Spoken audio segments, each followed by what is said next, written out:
നയിക്കാൻ പോകുന്ന ബഹുമാനപ്പെട്ട VP ജോസഫ് അച്ഛനെ നമുക്ക് ദൈവപിതാവിൻ്റെ കരങ്ങളിൽ സമർപ്പിച്ച് പ്രാർത്ഥിക്കാം. ആരാധനയിലൂടെ നമുക്ക് ആവശ്യമായിട്ടുള്ള വചനങ്ങൾ അച്ഛൻ്റെ അധരങ്ങളിലൂടെ പ്രദാനം ചെയ്യപ്പെടുവാനും അത് കേൾക്കുന്ന നമ്മളിൽ ആന്തരികമായ വലിയ ചലനങ്ങൾ ഉണ്ടാകുവാനും ഞങ്ങളെ പുതിയ സൃഷ്ടികളാക്കി രൂപാന്തരപ്പെടുത്തണമേ എന്ന് ഒരു നിമിഷം പ്രാർത്ഥിക്കാം. ഒപ്പം തന്നെ ഈ ധ്യാനത്തിൻ്റെ എല്ലാ ഭൗതിക സാഹചര്യങ്ങളെയും ഈ അൾത്താരയിൽ ദൈവമാതാവിൻ്റെ മധ്യസ്ഥയിൽ സമർപ്പിച്ച് നമുക്ക് ഒരു നിമിഷം പ്രാർത്ഥിക്കാം. ഗാന ശുശ്രൂഷയിലായിരിക്കുന്ന സഹോദരങ്ങൾ, മധ്യസ്ഥ പ്രാർത്ഥനയിലായിരിക്കുന്ന സഹോദരങ്ങൾ, സൗണ്ട് കൈകാര്യം ചെയ്യുന്ന സഹോദരങ്ങൾ, ക്യാമറ കൈകാര്യം ചെയ്യുന്ന സഹോദരങ്ങൾ, ഈ ആലയത്തിൽ ഈ സമയം ശുശ്രൂഷയിലായിരിക്കുന്ന സഹോദരങ്ങളെ എല്ലാവരെയും നമുക്ക് ഈ അൾത്താരയിൽ സമർപ്പിച്ച് പ്രാർത്ഥിക്കാം. നിങ്ങൾക്ക് എല്ലാവർക്കും അറിയാം, 2004 ഡിസംബർ 7 ഉച്ചകഴിഞ്ഞ് 2:30 ഇങ്ങനെയുള്ള ഒരു ആരാധനാ മധ്യയാണ് സമയ ഘടികാരം നെഞ്ചിൽ ചാർത്തി ദൈവമാതാവ് ഈ അൾത്താരയിൽ പ്രത്യക്ഷയായത്. അതുകൊണ്ട് തന്നെ ഓരോ ആരാധനയിലും ദൈവമാതാവ് തൻ്റെ മക്കൾക്ക് വേണ്ടി മധ്യസ്ഥം പ്രാർത്ഥിക്കുന്ന വലിയ ആരാധനാ മണിക്കൂറിലേക്കാണ് നമ്മൾ പ്രവേശിക്കുന്നത്. അതുകൊണ്ട് തന്നെ നമ്മുടെ ഭാരങ്ങളും നമ്മളെ വിഷമിപ്പിക്കുന്ന എല്ലാ ആത്മനൊമ്പരങ്ങളും നമുക്ക് ഈ അൾത്താരയിൽ ഇറക്കി വെക്കാം. കാരണം പരിശുദ്ധ അമ്മ ജീവനോടെ പ്രത്യക്ഷപ്പെട്ട അൾത്താരയിൽ നമ്മുടെ സങ്കടങ്ങളെല്ലാം അറിഞ്ഞുകൊണ്ട് നമുക്ക് വേണ്ടി ദൈവപിതാവിൻ്റെ അടുത്ത് മധ്യസ്ഥം പ്രാർത്ഥിക്കുന്ന വലിയ ആരാധന മണിക്കൂറിലേക്കാണ് നമ്മൾ പോകുന്നത്. അതുകൊണ്ട് തന്നെ നമ്മുടെ വിഷയങ്ങളൊക്കെ ഈ ആൾത്താരയിൽ ഇറക്കി വെച്ച് നമ്മളെക്കാളൊക്കെ ഉപരിയായിട്ട് ഒത്തിരിയേറെ വിഷമസന്ധികളിലൂടെ കടന്നു പോകുന്ന മക്കള് ഈ മരിയൻ ഉടമ്പടി എടുത്തും അല്ലാതെ ലോകത്തും ജീവിക്കുന്നുണ്ട്. ആ മക്കളൊക്കെ ഈശോയെ അറിഞ്ഞ് സാക്ഷികളാക്കി ജീവിക്കാൻ ഇടവരുത്തണമേ എന്ന പ്രാർത്ഥനയോടുകൂടി ദിവികാരുണ്യനാഥനെ ഈ അൾത്താരയിൽ വരവേറ്റുകൊണ്ട് നമുക്ക് ഇരുകരങ്ങളും ഉയർത്തി ശക്തമായി സ്തുതിക്കാം. ഹല്ലേലൂയ, മഹത്വം മഹത്വം, ആരാധന ആരാധന. ഈശോയെ, ഈ ആരാധന മണിക്കൂറിലൂടെ അങ്ങയുടെ നാമം വീണ്ടും വീണ്ടും മഹത്വപ്പെടുത്തണമേ എന്ന് പ്രാർത്ഥിക്കുന്നു. ഞങ്ങളെ ഓരോരുത്തരെയും പ്രത്യക്ഷീകരണത്തിന്റെ സാക്ഷികളാക്കി ഉയർത്തണമേ എന്ന് പ്രാർത്ഥിക്കുന്നു. ഹല്ലേലൂയ ഹല്ലേലൂയ, മഹത്വം മഹത്വം, ആരാധന ആരാധന. ഹൃദയം തുറന്ന് ദൈവസ്നേഹത്തോടെ സ്തുതിക്കാം. ഹല്ലേലൂയ ഹല്ലേലൂയ ഹല്ലേലൂയ, ഈശ്വര ആരാധന. Hallelujah hallelujah. ഞങ്ങളെ സ്വന്തമായി ഏറ്റെടുക്കണമേ എന്ന് പ്രാർത്ഥിക്കുന്നു. ഈശോയെ സ്വന്തമാക്കണമേ എന്ന് പ്രാർത്ഥിക്കുന്നു. ഹല്ലേലൂയ ഹല്ലേലൂയ, മഹത്വം മഹത്വം, ആരാധന ആരാധന. ഹല്ലേലൂയ ഹല്ലേലൂയ, ഈശ്വര ആരാധന. Hallelujah hallelujah.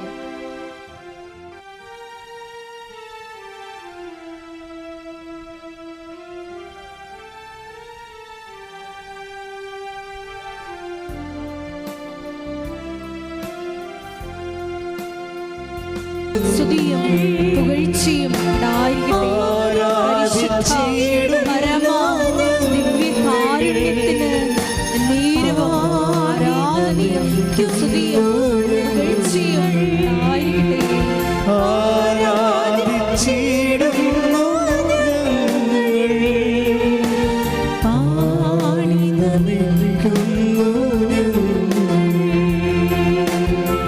സ്തുതിച്ചു പ്രാർത്ഥിക്കാം. Hallelujah hallelujah.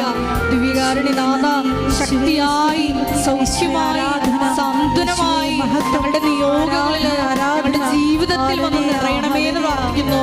ഞങ്ങളെ ശക്തിപ്പെടുത്തണമേ എന്ന് പ്രാർത്ഥിക്കുന്നു. വഴി നടത്തണമേ എന്ന് പ്രാർത്ഥിക്കുന്നു. ഹല്ലേലൂയ ഹല്ലേലൂയ, മഹത്വം മഹത്വം, ആരാധന ആരാധന. ഹല്ലേലൂയ, ഈശോയെ നന്ദി.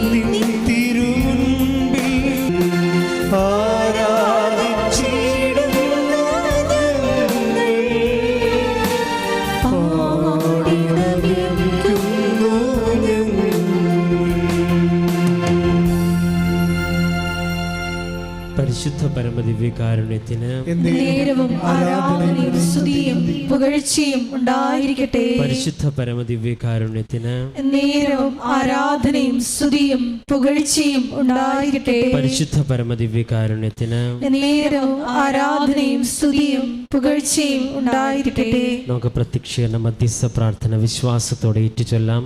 അമ്മേ പരിശുദ്ധ അമ്മേ, അമ്മേ പരിശുദ്ധ അമ്മേ, ദൈവമാതാവേ, ദൈവമാതാവേ, കൃപാസനത്തിലൂടെ ഞങ്ങൾക്കും ഞങ്ങളുടെ ദേശത്തിനും അമ്മ മാധ്യസ്ഥം തേടി എല്ലാ അനുഗ്രഹങ്ങൾക്കും കൃപകൾക്കും ഞങ്ങളിപ്പോൾ ഹൃദയം നിറഞ്ഞ നന്ദി പറയുന്നു. അമ്മേ പരിശുദ്ധ അമ്മേ, ദൈവമാതാവേ, 2004 ഡിസംബർ 7 തീയതി ഉച്ചകഴിഞ്ഞ് 2:30 കൃപാസനത്തിൽ സംഭവിച്ച അമ്മയുടെ പ്രത്യക്ഷപ്പെടലിനെ കുറിച്ച് തിരുസഭയ്ക്ക് സമർപ്പിച്ചിരിക്കുന്ന പഠനരേഖകളുടെ വസ്തുനിഷ്ഠവും ദൈവശാസ്ത്ര വിധിപ്രകാരമുള്ളതുമായ അന്വേഷണ പഠനങ്ങൾ നടത്തി ആ പ്രത്യക്ഷപ്പെടലിലൂടെ പ്രകടമായ ദൈവമാതാവിന്റെ പ്രത്യേക കരുതലും സംരക്ഷണവും വെളിപ്പെടുത്തുന്ന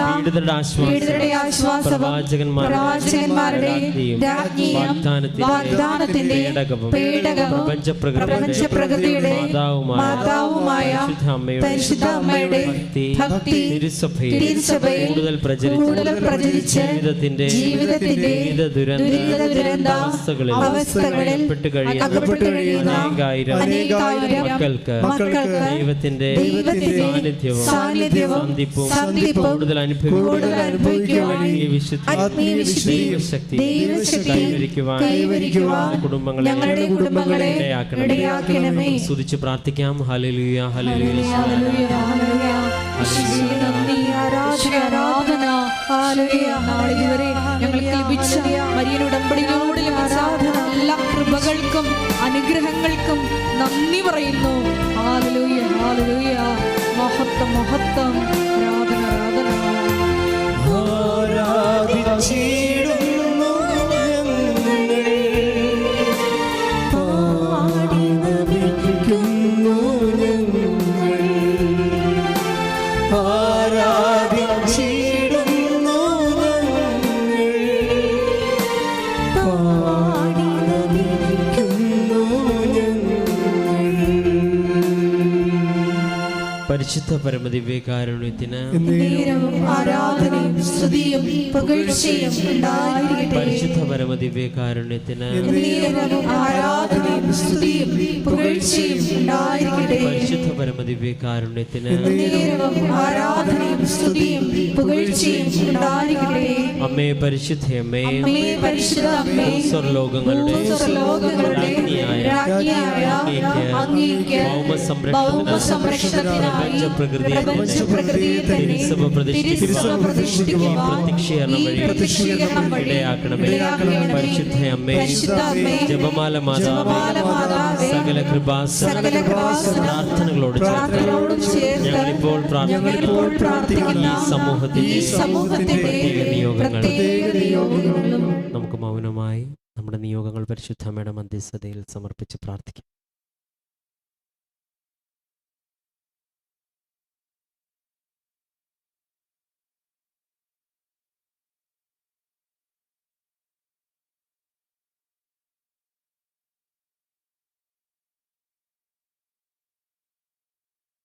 അമ്മയുടെ പ്രത്യക്ഷീകരണത്തിന്റെ ഈ അനുഗ്രഹവേളയിൽ ഞങ്ങൾക്ക് സാധിച്ചു തരുവാൻ കനിയണമേ. ആമേൻ. നമുക്ക് സ്തുതിച്ച് പ്രാർത്ഥിക്കാം. ഹല്ലേലൂയ, ഹല്ലേലൂയ,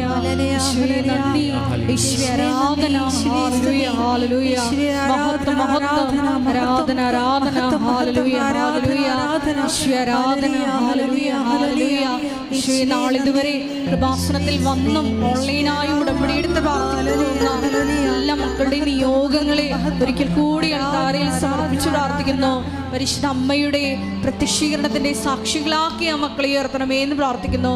വലിയ ദൈവാനുഭവം, വ്യക്തിപരമായ ദൈവാനുഭവങ്ങൾ ആ മക്കൾക്ക് നൽകണമേ എന്ന് പ്രാർത്ഥിക്കുന്നു. ഹല്ലേലൂയ, യേശുവേ നന്ദി.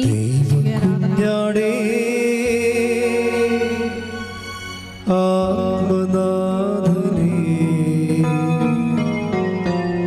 അങ്ങേ ഞങ്ങൾ ആരാധിക്കുന്നു. എഴുന്നേറ്റ് നിന്നുകൊണ്ട്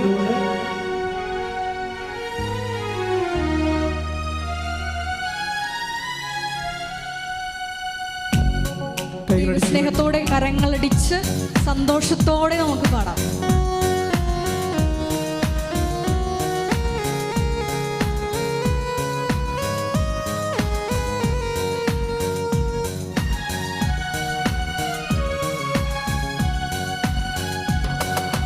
ദൈവകുഞ്ഞാടേ ആത്മനാഥനേ, അങ്ങേ ഞങ്ങൾ ആരാധിക്കുന്നു.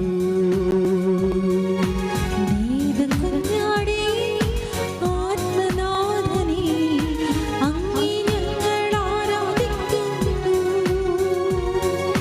കൊല്ലപ്പെട്ടവനേ ജീവനാഥനേ, അങ്ങേ ഞങ്ങൾ ആരാധിക്കുന്നു. കൊല്ലപ്പെട്ടവനേ ജീവനാഥനേ, അങ്ങേ ഞങ്ങൾ ആരാധിക്കുന്നു, ഞങ്ങൾ ആരാധിക്കുന്നു. ഹല്ലേലൂയ. കരങ്ങൾ ഉയർത്തിയടിച്ചുകൊണ്ട് ആരാധിക്കുന്നു, ഞങ്ങൾ ആരാധിക്കുന്നു. ഹല്ലേലൂയ. ഹല്ലേലൂയ.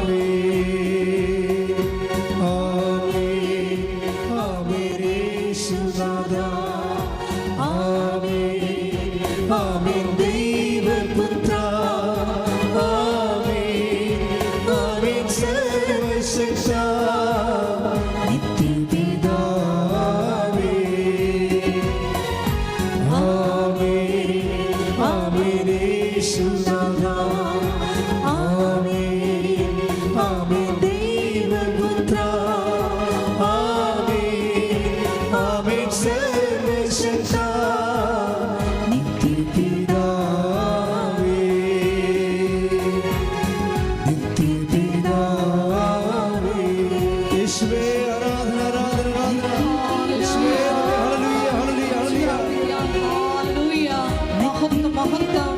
ആരാധന ആരാധന. ഷിക്കിനാ ടെലിവിഷനിലൂടെയും ഷാലോൺ ടെലിവിഷനിലൂടെയും ഈ ആരാധനയിൽ പങ്കെടുത്ത് പ്രാർത്ഥിക്കുന്ന മുഴുവൻ മക്കളുടെ നിയോഗങ്ങളെ സമർപ്പിച്ച് പ്രാർത്ഥിക്കുന്നു. കൃപാസന സോഷ്യൽ മീഡിയ പ്ലാറ്റ്ഫോമുകളിലൂടെ ഈ ആരാധനയിൽ പങ്കെടുത്ത് പ്രാർത്ഥിക്കുന്ന എല്ലാ മക്കളുടെ നിയോഗങ്ങളെ ഏറ്റെടുക്കണമേ എന്ന് പ്രാർത്ഥിക്കുന്നു.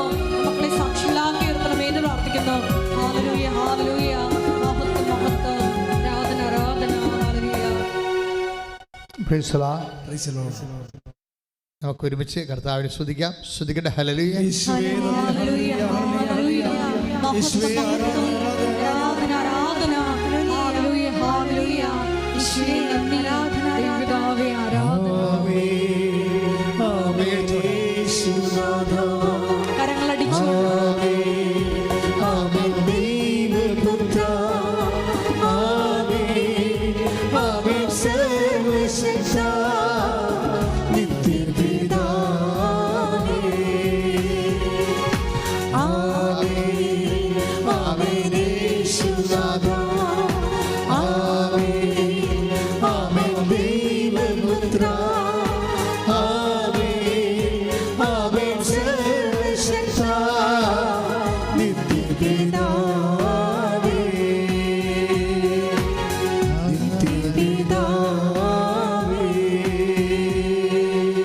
ഇരിക്കുക.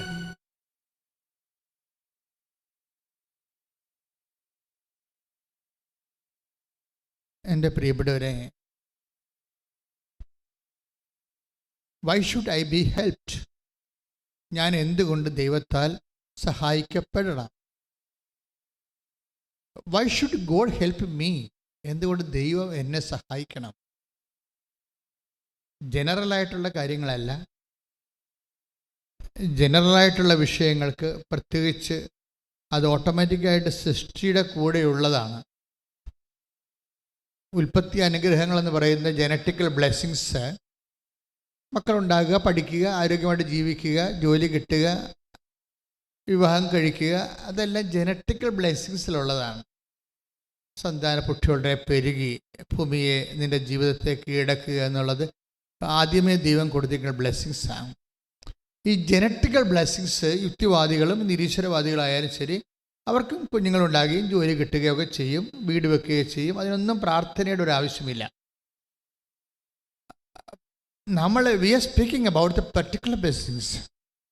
വിശിഷ്യ ഉള്ള അനുഗ്രഹങ്ങൾ. ഈ വിശിഷ്യ ഉള്ള അനുഗ്രഹങ്ങളെന്ന് പറയണത് ഒരു ഓർഡിനറി എപ്പോക്കിൽ നിന്ന് പെട്ടെന്ന് ട്വിസ്റ്റിങ് സംഭവിച്ചിട്ട് നമ്മളുടെ മുഴുവൻ മെറിറ്റ് വാനിഷ് ഔട്ടായിട്ട് we will be reduce in to zero merit. ഈ സീറോ മെറിറ്റ്കാരാണ് ഒരു ദൈവത്തിൻ്റെ സ്പെഷ്യൽ സഹായം ആവശ്യമായി വരുന്നവർ. അതുകൊണ്ട് നമ്മൾ ഇവിടെ ഇരിക്കണത്. നോർമലായിട്ട് ഓർഡിനറി ആയിട്ട് നടക്കുന്ന പല കാര്യങ്ങൾ നടക്കാതെ നമ്മളത് എക്സ്ട്രാ ഓർഡിനറി ബ്ലെസ്സിങ്സിലേക്ക് വന്നിരിക്കുകയാണ്. ഇപ്പം നമുക്ക് കിട്ടുന്ന ഒരു സാക്ഷ്യാനുഭവം എന്ന് പറയുന്നത് it is an extra ordinary blessings. Ordinary blessings ആർക്കും കിട്ടാം. പക്ഷേ സീറോ മെറിറ്റിലേക്ക് വരുമ്പോൾ നമ്മളുടെ കഴിവ് ഇനി വിലപ്പോകത്തില്ല എന്ന് വരുന്ന അവസ്ഥയിൽ നമ്മൾക്കൊരു അവലംബം ആവശ്യമായി വരും. ഇതിനാണ് എക്സ്ട്രാ ഓർഡിനറി ബ്ലെസ്സിങ്സ് എന്ന് പറയണത്. എക്സ്ട്രാ ഓർഡിനറി വിശേഷവിദ്യയായ അനുഗ്രഹങ്ങൾ ഏറ്റവും കൂടുതൽ ടാർപ്പിംഗ് നടക്കുന്നത് കവനൻ്റിലാണ്, ഉടമ്പടിയിലാണ്. എക്സ്ട്രാ ഓർഡിനറി അനുഗ്രഹങ്ങൾ മനുഷ്യന് ഇന്നത്തെ കാലത്ത് ഏറ്റവും കൂടുതൽ ലഭിക്കുന്നത് ഉടമ്പടിയിലാണ്. കാര്യം നമ്മൾ ഒരു ദിവസം അപ്പ് ചെയ്യുന്നത് 20 സാക്ഷ്യങ്ങളാണ്. 10 സാക്ഷ്യങ്ങൾ ഇൻഡിവിജ്വൽ സാക്ഷ്യങ്ങൾ അപ്പ് ചെയ്യും. കൂടാതെ കളക്റ്റീവായിട്ട് ക്ലസ്റ്ററായിട്ട് ഒരു 15 സാക്ഷ്യം വേറെ അപ്പ് ചെയ്യും. അതെല്ലാം സിംഗിൾ ഡേയിലാണ്. അപ്പം മനുഷ്യൻ്റെ ദൈവാനുഭവങ്ങളെ ഏറ്റവും കൂടുതൽ വെൽക്കം ചെയ്യുന്നത് കവനൻ്റാണ്. മനുഷ്യൻ്റെ ക്ലേശങ്ങൾ, വ്യത്യസ്തങ്ങളായ രീതിയിലുള്ള അവൻ്റെ ക്ലേശങ്ങളെ ഭയങ്കരമായ രീതിയിൽ ഹോൾ ഹാർട്ടഡ് വെൽക്കമിങ് ആണ് ഈ കവനൻറ്റിൻ്റെ പ്രൊവിഷനിൽ നടക്കുന്നത്. Covenant is a provision of God where God welcomes everybody in any situation. അത്രയും കൃത്യമായിട്ട്. അതുകൊണ്ട് നമ്മൾക്ക് ആൾക്കാർ ഇപ്പം പറയണത് അവർക്കൊരു വിഷമം ഉണ്ടായ ഉടനെ അറിയാവുന്നവർ പറയും കൃപാസ അമ്മയെടുത്ത് പോയാൽ ശരിയാകും എന്ന് പറയും. അപ്പം നിങ്ങൾ വിചാരിക്കും കൃപാസന അമ്മയെ ഞങ്ങളിങ്ങനെ ഐഡിയലായിട്ട് ഉയർത്തിക്കൊണ്ട് വരികയാണ്. അല്ല, നമ്മൾ ഉയർത്തിക്കൊണ്ട് പോകുന്നത് ക്രിസ്തുവിനെയാണ്. കൃപാസന അമ്മയുടെ ഒരു മോഡ് ഓഫ് ഓപ്പറാന്തിയിൽ നമ്മൾ ക്രിസ്തുവിനെ ഇങ്ങനെ ഹൈലൈറ്റ് ചെയ്യാൻ വേണ്ടി ഇന്ന് ഉപയോഗിക്കുന്ന ഏറ്റവും മീനിങ് ഫുള്ളായിട്ടുള്ള ഒരു ഓപ്പറേഷൻ മോഡാണ് മരിയൻ ഉടമ്പടി എന്ന് പറയണത്. നിങ്ങൾ നോക്കിയാൽ മനസ്സിലാവും. നിങ്ങളോട് ഞങ്ങൾ പറയണതും മാതാവിന് സാക്ഷ്യം വഹിക്കാനല്ല പറയണത്. ഞങ്ങൾ പറയണത് ക്രിസ്തുവിന് സാക്ഷ്യം വഹിക്കാനാണ് പറയുന്നത്. ഇന്ന് സഭയ്ക്ക് ഏറ്റവും ആവശ്യമുള്ളത് ദൈവം ഈ ഭൂമിയിലുണ്ട്. വിഷമസന്ധിയിലിരിക്കുന്ന മനുഷ്യനെ ആശ്വാസത്തിൻ്റെ കൈകൾ അവൻ നീട്ടിത്തരും. ആരിലേക്കാണ് അത് നീട്ടിത്തരണത്? അങ്ങനെ ആശ്വാസത്തിൻ്റെ കൈകൾ നമുക്ക് ലഭിക്കുന്നതിന് നമ്മൾ എന്താണ് ചെയ്യേണ്ടത്? ഞങ്ങൾ എന്താണ് ചെയ്യേണ്ടത് എന്ന് ബൈബിള് കേൾക്കുന്ന ആൾക്കാർ ഉടനെ ചോദിക്കുന്നത് ഞങ്ങൾ എന്താണ് ചെയ്യേണ്ടത്? Take the word of God. ഞങ്ങൾ എന്താണ് ചെയ്യേണ്ടത്? സ്നാപക യോഹന്നാനോട് ജനങ്ങൾ പട്ടാളക്കാരൊക്കെ ചോദിച്ചതാണ്. ശ്രുതികട്ടെ ഹല്ലേലൂയ. യേശുവേ നന്ദി. Hallelujah hallelujah hallelujah hallelujah hallelujah. 3:10 വിശുദ്ധ ലൂക്കാസ് വിശേഷം 3-ാം അധ്യായം 10-ാമത്തെ വാക്യം. ജനക്കൂട്ടം അവനോട് ചോദിച്ചു. പറഞ്ഞ ജനക്കൂട്ടം അവനോട് ചോദിച്ചു ഞങ്ങൾ എന്താണ് ചെയ്യേണ്ടത്? അവൻ പറഞ്ഞു രണ്ടുടുപ്പുള്ളവൻ ഒന്ന് ഇല്ലാത്തവന് കൊടുക്കട്ടെ, ഭക്ഷണം ഉള്ളവനും അങ്ങനെ ചെയ്യട്ടെ. ചുങ്കക്കാരും സ്നാനം സ്വീകരിക്കാൻ വന്നു. അവരും അവനോട് ചോദിച്ചു, ഗുരോ, ഞങ്ങൾ എന്ത് ചെയ്യണം? അവൻ പറഞ്ഞു, നിങ്ങളോട് ആജ്ഞാപിച്ചിട്ടുള്ളതിൽ കൂടുതൽ ഈടാക്കരുത്. പടയാളികളും അവനോട് ചോദിച്ചു, ഞങ്ങൾ എന്ത് ചെയ്യണം? അവൻ അവരോട് പറഞ്ഞു, നിങ്ങൾ ആരെയും ഭീഷണിപ്പെടുത്തരുത്, വ്യാജമായ കുറ്റാരോപണവും അരുത്, വേതനം കൊണ്ട് തൃപ്തിപ്പെടണം. ഇപ്പൊ ചുങ്കക്കാരോട് എന്താ പറഞ്ഞത്? നിങ്ങൾ ആരോടും കൂടുതൽ ഈടാക്കരുത്. അപ്പോൾ ഈ കൂടുതൽ ഈടാക്കുക എന്നുള്ളത് എപ്പോഴും നമ്മളുടെ ജീവിതത്തിലുള്ള ഒരു ഒരു ജന്മിത്വ മനോഭാവങ്ങളിൽ വരുന്ന ഒരു സംഭവമാണ്. നമ്മളെല്ലാവരും ജന്മികളാണേ. ഇവിടെ ആരും തൊഴിലാളികളും കുടികിടപ്പുകാരും ഇല്ല, എല്ലാവരും ജന്മികളാണ്. അവരുടെ താഴെ ഉള്ളവരോട് അവർ കൂടുതൽ ഈടാക്കും എപ്പോഴായാലും. അവരുടെ റൂളിങ്ങിൻ്റെ താഴെയുള്ളത് ആരാണ്, അവരോട് അവരുടെ എല്ലൊടിയണ രീതിയിൽ അവർ നമ്മൾ ഈടാക്കും. അതാണ് എല്ലാവരും ജന്മികളാണെന്ന് പറയണത്. ആരെങ്കിലും ഒരു വംശത്തെ ജന്മികളായിട്ട് അവരുടെ അരിവാൾ കൊണ്ട് അവരുടെ പെടലെടുക്കാൻ നടക്കേണ്ട ആവശ്യമില്ല. ബേസിക്കായിട്ട് മനോഭാവത്തിൽ എല്ലാവരും ജന്മികളാണ്. എല്ലാവരും അവരുടെ താഴെയുള്ളവർക്ക് നിന്ന് മാക്സിമം ഈടാക്കാൻ നോക്കും. ഇപ്പം ചെടുത്തി ആങ്ങളമാരാണെങ്കിൽ പെങ്ങന്മാരെ കൊണ്ട് എന്തുമാത്രം ഒഴിക്കാൻ പറ്റും അത്രയും ചെയ്യും. അതുപോലെ ഭർത്താക്കന്മാർ ഭാര്യയെ കൊണ്ടും ചെയ്യും. ഇങ്ങനെ തങ്ങളുടെ കീഴിലുള്ള കൂടുതൽ ഈടാക്കുക, ഇതെല്ലാം സുവിശേഷത്തിൻ്റെ പെർസ്പെക്റ്റീവിൽ വരുന്ന വിഷയങ്ങളാണ്. നിങ്ങളൊന്ന് ചിന്തിക്കണം, നല്ലതാണ്. ഞാൻ ആരെങ്കിലും കൊണ്ട് കൂടുതൽ ഈടാക്കുന്നുണ്ടോ എന്ന് ചോദിക്കണം. ഇപ്പം ചില ആൾക്കാരെ കണ്ടില്ലേ, അതായത് അവരുടെ അടുത്ത് കണ്ണട ഇരിക്കുന്നുണ്ടെങ്കിലും വിളിക്കും, പിള്ളേരെ വിളിക്കും, സജി എന്നൊക്കെ വിളിച്ചു വന്നിട്ട്, ഡാ സജി എന്താണ്, എന്താ അപ്പ കണ്ണട എന്തേ, കണ്ണട അപ്പൻ്റെ അടുത്തിരിപ്പില്ലേ, എടുക്കത്തില്ല അപ്പൻ, കൂടുതൽ ഈടാക്കുകയാണ്. ആ കൊച്ചിനെ വിളിച്ചുകൊണ്ട് വന്ന് വല്ല കാര്യമുണ്ട്. ഇതാണ് ഞാൻ പറഞ്ഞത്, എല്ലാം ജന്മികളാണെന്ന് പറഞ്ഞതിൻ്റെ കാരണം ഇതാണ്. കണ്ണട അടുത്തിരിപ്പുണ്ടെങ്കിലും കളിക്കാൻ പോയ കൊച്ചിനെ വിളിച്ചു വരുത്തിയിട്ടുണ്ട്, അടുത്തുള്ള കണ്ണട ഇടിപ്പിക്കും, അവിടെ നിന്ന് അനങ്ങത്തില്ല. അപ്പം എല്ലാവരുടെ ഉള്ളിലും ഈ ഒരു സാധനം കിടക്കുന്നുണ്ട്. സുവിശേഷം സ്വീകരിക്കുമ്പോൾ ഇതിനൊരു മാറ്റം ഉണ്ടാകണം. ഉടമ്പടി നമ്മളെ വിളിക്കുന്നത് ഒരു മാറ്റത്തിലേക്ക്, ചുമ്മാ മാറ്റമല്ല, ക്രിസ്തുവിനെ ക്ഷണിക്കാൻ വേണ്ടിയുള്ള ഒരു മാറ്റമാണ്. ഓശാനക്കാണെങ്കിലും ഒരു നീതി അവിടെ ഉണ്ട്. നമുക്ക് ഓശാന ഞായറാഴ്ച കഴിഞ്ഞ് നിൽക്കുന്ന സമയമാണിത്. അപ്പോൾ ഓശാന ഞായറാഴ്ച എന്താ പറയണത്, നിങ്ങൾ പട്ടണത്തിൽ ചെല്ലുമ്പോൾ കവാടത്തിങ്കൽ ഒരു കഴുതക്കുട്ടിയെ കെട്ടിയിരിക്കണത് കാണും. തൽക്കാലം അതിന് വായ്പ വാങ്ങിച്ചാൽ മതി. അപ്പോൾ അവർ ചോദിക്കും, നിങ്ങൾ എന്തിനാണ് ഇതിനെ അഴിക്കണമെന്ന് ചോദിക്കും. അപ്പോൾ പറയും, ഗുരുവിന് ഇതിനെക്കൊണ്ട് ഇപ്പോഴാവശ്യമുണ്ട്, ആവശ്യം കഴിഞ്ഞ് തിരിച്ചു തരാം. അതാണ് അതിൻ്റെ നീതി എന്ന് പറയണത്. ഇപ്പോൾ നമുക്ക് കണ്ടവൻ്റെ മുതലാണെങ്കിലും നമുക്ക് തൽക്കാലം ആവശ്യപ്പെട്ടാലും നമ്മൾ അത് കഴിയുമ്പോൾ നമ്മൾ തിരിച്ച് കൊടുക്കണം. അതാണ് സംഭവം. നിങ്ങൾ ചിന്തിച്ചാൽ മതി. ഒരു ആവശ്യത്തിന് വേണ്ടി മേടിച്ചതാണ്, എന്നിട്ട് അവർ പിന്നെ അവസാനം തിരക്കി വീട്ടിൽ വരുമ്പോഴാണ്, ഞാൻ മറന്നുപോയി എന്ന് പറയും. പറഞ്ഞിട്ട് ഞാൻ മറന്നുപോയി എന്ന്. അപ്പം ചിലർ പറയും, ഞാനിപ്പോൾ അങ്ങോട്ട് കൊണ്ടുവരാൻ ഇരിക്കരുതെന്ന് പറയും. വെറുതെ കള്ളത്തരം. ഇതെല്ലാം കള്ളത്തരമാണ്. ഇതിലൊന്നും ഇവർക്ക് അന്ന് ഉടമ്പെടുക്കാൻ പറ്റത്തില്ല. കാര്യം എന്താണ്, അവർ കൂടുതൽ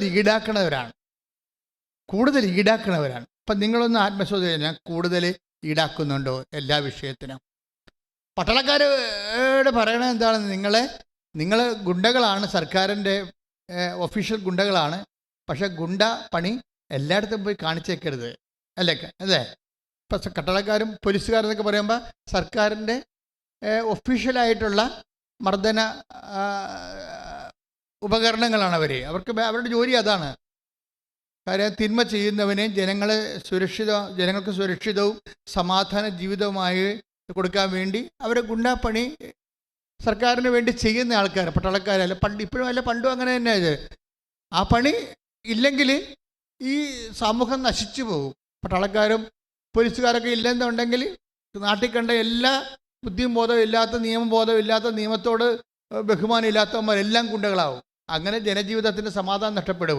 പക്ഷേ അങ്ങനെ പട്ടാളക്കാരോ എന്ന് ചോദിക്കുമ്പോൾ എന്താ പറയണത്? പട്ടാളക്കാരോട് വന്ന് ചോദിച്ചു, പടയാളികളും അവനോട് ചോദിച്ചു, ഞങ്ങൾ എന്ത് ചെയ്യണം? അവൻ അവരോട് പറഞ്ഞു, നിങ്ങൾ ആരെയും ഭീഷണിപ്പെടുത്തരുത്, വ്യാജമായ കുറ്റാരോപണവും അരുത്, വേതനം കൊണ്ട് തൃപ്തിപ്പെടണം. വ്യാജമായ കുറ്റാരോപണം ചെയ്യരുത്. നിങ്ങൾ വേതനം കൊണ്ട് ഈ തൃപ്തിപ്പെടല ഉള്ള വിഷയമാണല്ലേ മനുഷ്യൻ്റെ ഏറ്റവും വലിയ പ്രോബ്ലം, തൃപ്തിപ്പെടലാണ്.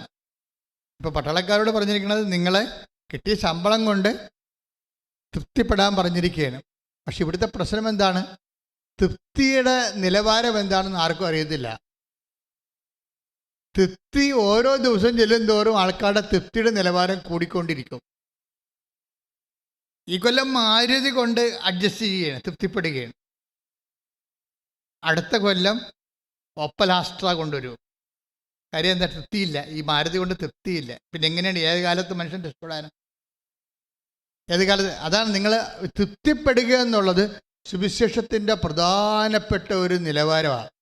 ഇതിന് ഉള്ള പ്രശ്നമെന്ന് പറയണത്, ഇത് മനുഷ്യൻ നിങ്ങൾ ഏത് മതം എടുത്താലും ഏത് ജീവിത രീതി എടുത്താലും മനുഷ്യനെ തൃപ്തിപ്പെടുത്താൻ ബുദ്ധനോട് ചോദിച്ചു, തൃപ്തിപ്പെടുത്താൻ എന്ത് ചെയ്യണം? ബുദ്ധൻ ഒരു പൊട്ടത്തരം പറഞ്ഞ്, അങ്ങേര് പറഞ്ഞ് desire is the cause of evil. എല്ലാ തിന്മകൾക്കും കാരണം ഡിസയറാണ്. ഇവിടെ ഡിസയർ എന്നാണ് അവസാനിക്കണത്? കടലിൽ ഓളം അവസാനിപ്പിക്കാൻ വല്ല മാർഗം ഉണ്ടാന്ന് ചോദിച്ചു കഴിഞ്ഞാൽ എന്തു ചെയ്യും? കടലിനെ സ്വിച്ചിട്ട് നമ്മൾ എയർ ബ്രേക്ക് ചെയ്യുക? ഇല്ല. കടലാണെങ്കിൽ ഓളം ഉണ്ടാവും, മനസ്സാണെങ്കിൽ ഇച്ഛകൾ ഉണ്ടായിക്കൊണ്ടിരിക്കും. അത് പുതിയ പുതിയ തൃപ്തി പുതിയ പുതിയ അതൃപ്തികൾ ഉണ്ടായിക്കൊണ്ടിരിക്കും. ഈ ഏറ്റവും വലിയ ആധ്യാത്മികതയുടെ ഏറ്റവും വലിയ വില്ലൻ എന്ന് പറയുന്നത് പുതിയ പുതിയ അതൃപ്തികളാണ്. പുതിയ അതൃപ്തികൾ കാലത്തിൻ്റെ കുഴപ്പം വെച്ചാൽ കാലത്തിൻ്റെ ഒപ്പം നമ്മൾ വളരുന്നതനുസരിച്ച് പുതിയ അതൃപ്തികൾ ഉണ്ടായിക്കൊണ്ടിരിക്കും. ഒരു നില വെച്ച് താമസിക്കുന്നവന് അതൃപ്തിയാണ്. അവൻ അങ്ങോട്ടും ഇങ്ങോട്ടും കഴുത്ത് വെട്ടിച്ച് നോക്കി കഴുത്ത് ഉളുക്കിയിട്ട് പറയും അപ്പുറത്ത് 2 നില ഉണ്ടെന്ന് പറയും. പക്ഷേ ഇതിന് 2 നിലയാക്കാൻ വേണ്ടി അവൻ ബ്ലേഡിന് പോയി മൊത്തം ഊറ്റുകാരോട് കാശ് വാങ്ങിക്കും. പിന്നെ അവർ നിങ്ങളുടെ കിഡ്നിയും പറിച്ചുകൊണ്ട് പോകും. അതല്ലേ പ്രശ്നം?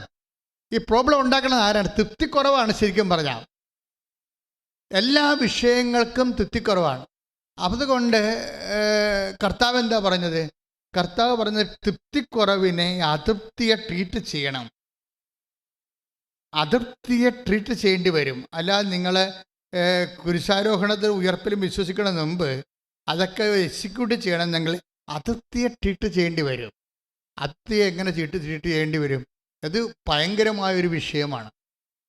എന്നുവെച്ചാൽ അതൃപ്തി എന്ന് പറയുന്ന സംഭവം ഈ മുഴക്ക് വെള്ളത്തിൽ 3 പേരെ പറ്റിക്കണമെന്ന് പറയും. ഈ ഒരു മീനുണ്ട്, ബ്രാലെന്ന് പറയും, കണ്ണം ബ്രാലെന്ന് പറയും. ബ്രാലിനെങ്കിൽ കണ്ടു കാണുമല്ല, പിടിച്ചാൽ അവൻ അഴുക്കി ചീറ്റി അവൻ കയ്യിൽ നിന്ന് എഴുതിപ്പോവും.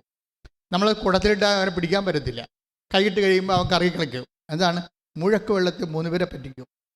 അതൃപ്തിക്ക് അങ്ങനൊരു പ്രശ്നമുണ്ട്. നമ്മുടെ മനസ്സിന് അങ്ങനൊരു പ്രോബ്ലമുണ്ട്. അവൻ ഇങ്ങനെ നമ്മളെ പിടിതരാതെ പറ്റിച്ചുകൊണ്ടേയിരിക്കും. ഒരെണ്ണം നമ്മൾ വിചാരിച്ച് കിട്ടിക്കഴിയുമ്പോൾ പിന്നെ നമ്മൾ അടുത്ത പാത്രത്തിൽ നോക്കും, അവിടെ എന്താ വിളമ്പിയതെന്ന് നോക്കും, അവിടെ എന്താ കൊട്ടയിട്ട് മൂടി വെച്ചിരിക്കണമെന്ന് നോക്കും. അതൃപ്തിക്ക് അങ്ങനെ പ്രശ്നമുണ്ട്. ഭക്ഷണം കഴിച്ച് കഴിഞ്ഞാലും പോലും അടുത്തതെല്ലാം മൂടി വെച്ചിരിക്കണം, എല്ലാം തുറന്നു നോക്കിക്കൊണ്ടിരിക്കും. ആ അതൃപ്തിയാണത്. അത് നമ്മുടെ സിസ്റ്റം. ഇത് failure is built into the system. സിസ്റ്റത്തിൽ തന്നെ ഫെയിലിയർ ബിൽറ്റ് ചെയ്യുന്നുണ്ട്. ഒരു മനുഷ്യനെ തകർച്ച അവൻ്റെ സിസ്റ്റത്തിൽ തന്നെ അപ്ലോഡ് ചെയ്ത് കൊടുക്കും. ആ തകർച്ചയുടെ ഒരു കാരണം അതൃപ്തിയാണ്. ഈ അതൃപ്തിയെ ട്രീറ്റ് ചെയ്യാതെ ഇരിക്കുന്നുള്ള കാലം അതൃപ്തിയെ ട്രീറ്റ് ചെയ്യണത് ശരിക്കും പറഞ്ഞാൽ ഈശോ ഒരു അതൃപ്തിയെ ട്രീറ്റ് ചെയ്യണ ഭാഗമുണ്ട്. എവിടെയാണത്? അത് 5 ഭർത്താക്കന്മാർ ഉപയോഗിച്ചിട്ടും അതൃപ്തി ബാക്കി നിൽക്കുന്ന ഒരു സ്ത്രീയെ ട്രീറ്റ് ചെയ്യണ വിധം കണ്ടില്ലേ ബൈബിളിൽ? അവർക്ക് 5 ഭർത്താക്കന്മാരുണ്ടായിരുന്നു. നമ്മൾ ഈ ആത്മീയത എന്ന് പറയണ ഇതാണ് സാധനം. 5 ഭർത്താക്കന്മാർ ഈ ഭൂമിയിൽ ഒരു സ്ത്രീക്ക് ഉപയോഗിക്കാൻ പറ്റുമെങ്കിൽ ഭയങ്കര ലാവിഷ് ലൈഫാണ്. ഈ ലാവിഷ് ലൈഫ് 5 ഭർത്താക്കന്മാർ ഉപയോഗിച്ച് മാറ്റിയിട്ടും ആ ചേടത്തി എന്താ പറയണത്? ഈശോ എന്താ പറയുക അവരെ കണ്ടപ്പോൾ? ഈ വെള്ളം കുടിക്കണവൻ ഇനിയും ദാഹിക്കുമെന്നാണ് പറയണത്. കാര്യം നീ ഇനി 6ാമത്തെ ഭർത്താവും 60ാമത്തെ ഭർത്താവും വന്നാലും ചേടത്തി നിന്റെ കാര്യത്തിൽ തീരുമാനം ഉണ്ടാകത്തില്ല. കാര്യം എന്താണ്? നിനക്ക് അതൃപ്തി ബെൽറ്റിൻ്റെ സിസ്റ്റമാണ്. നിന്റെ സിസ്റ്റത്തിൽ അതൃപ്തി, അതല്ല ഇതല്ല നല്ലത്, അതായിരിക്കും നല്ലത്. ആ ചേട്ടനെ കൂടി മയക്കി കയ്യിലാക്കി, അല്ലെങ്കിൽ ആ പെണ്ണിനെ കൂടി മയക്കി കയ്യിലാക്കി. ഇങ്ങനെ അതല്ലേ ഈ ഭർത്താക്കന്മാർ ഭാര്യമാർ നല്ല ഭാര്യമാരെ ഉണ്ടാക്കളും മറ്റു പെണ്ണുങ്ങളെ ഇങ്ങനെ കറങ്ങി പൂവാലന്മാർ നടക്കില്ല. ഭർത്താക്കന്മാരാണെങ്കിലും അവർ ബേസിക് പൂവാലന്മാരായിട്ട് നടക്കുന്നവർ ഇപ്പോഴും ഉണ്ട്. അതല്ലേ ഭാര്യമാരൊക്കെ ചിലരൊക്കെ ഇങ്ങനെ തീ കത്തിച്ചൊക്കെ മരിക്കണേ. എന്താ കാര്യം? ഈ മനുഷ്യൻ്റെ മൊബൈൽ നോക്കിയിട്ടാണ്. ഇയാൾ നമ്മളോട് സംസാരിക്കാൻ അയാൾക്ക് സമയമില്ല. എന്നാൽ മൊബൈൽ അയാൾ പുറത്തിറക്കും, ഭയങ്കരമായിട്ടുള്ള 1 മണിക്കൂറൊക്കെ സംസാരിക്കും. അപ്പോൾ ഇത് കാണുമ്പോൾ യഥാർത്ഥ സത്യസന്ധമായിട്ട് സ്നേഹിക്കുന്ന പെണ്ണുങ്ങൾക്ക് ജീവിക്കണമെന്ന് തോന്നിപ്പോവും. കാര്യം മനുഷ്യൻ്റെ അതൃപ്തിയാണ്. ഈ നോൻപ് കാലമാണ് ഇതിനൊക്കെ പറ്റുന്ന ഒരു സമയം, ഇതൊക്കെ ഒന്ന് കൈകാര്യം ചെയ്യാനുള്ള സമയം. പക്ഷേ നോൻപ് കാലത്ത് നമ്മൾ ഏറ്റവും കൂടുതൽ ലോകത്തന്മാരായി ജീവിക്കുന്ന ഒരു സമയമാണ് ചില ആൾക്കാർക്ക്. നോൻപ് ഉണ്ടായിട്ട് നോൻപ് എടുക്കാതെ ജീവിക്കുന്ന ആൾക്കാരില്ലേ? നോൻപ് എടുത്തിട്ട് ഇനി ഈസ്റ്റർ വന്നിട്ട് ഘോഷിക്കാനിരിക്കുന്ന ആൾക്കാരില്ലേ? രണ്ടും ഒരുപോലെയാണ്. നോൻപ് ഉണ്ടായിട്ടും നോൻപ് എടുക്കാത്തവനും നോൻപ് ഈസ്റ്റർ കഴിഞ്ഞിട്ട് നോൻപ് ബ്രേക്ക് ചെയ്യാനിരിക്കുന്ന ആൾക്കാരും ഒരേ വള്ളത്തിൽ കെട്ടിക്കൊണ്ടുപോകാൻ പറ്റുന്ന, അവിടെ ഉള്ളിലെല്ലാം ഉള്ളത് അതൃപ്തിയാണ്. അതൃപ്തി. അവർക്കൊന്നും മുതലാകണില്ല. അവർക്കൊന്നും എഴുപതിലെ ഒരു പ്രാന്തനെ ഞാൻ പണ്ട് പരിചയപ്പെട്ടു. അവനോട് എന്ത് പറഞ്ഞാൽ ആൾക്കാർ എന്ത് പറഞ്ഞാൽ പറയുമ്പോൾ അതും മുതലാകത്തില്ലെന്ന് പറയും. അതും മുതലാകത്തില്ല. അതുപോലെ എല്ലാം ഒന്നും മുതലാകാത്ത മനുഷ്യർ, അവിടെ ഉള്ളിൽ എപ്പോഴും അതൃപ്തി ഉണ്ടാകും. ഇപ്പം നിങ്ങൾ ഉടമ്പടി വെച്ചിരിക്കുന്ന തന്നെ പല കാര്യങ്ങളും തന്നെ ഇതുപോലെ അതൃപ്തിയുടെ ഭാഗമായിട്ട് വെച്ചിരിക്കുന്ന നിയോഗങ്ങളാണ്. ഞാൻ നിയോഗമായിട്ട് വെച്ചിരിക്കണില്ലേ?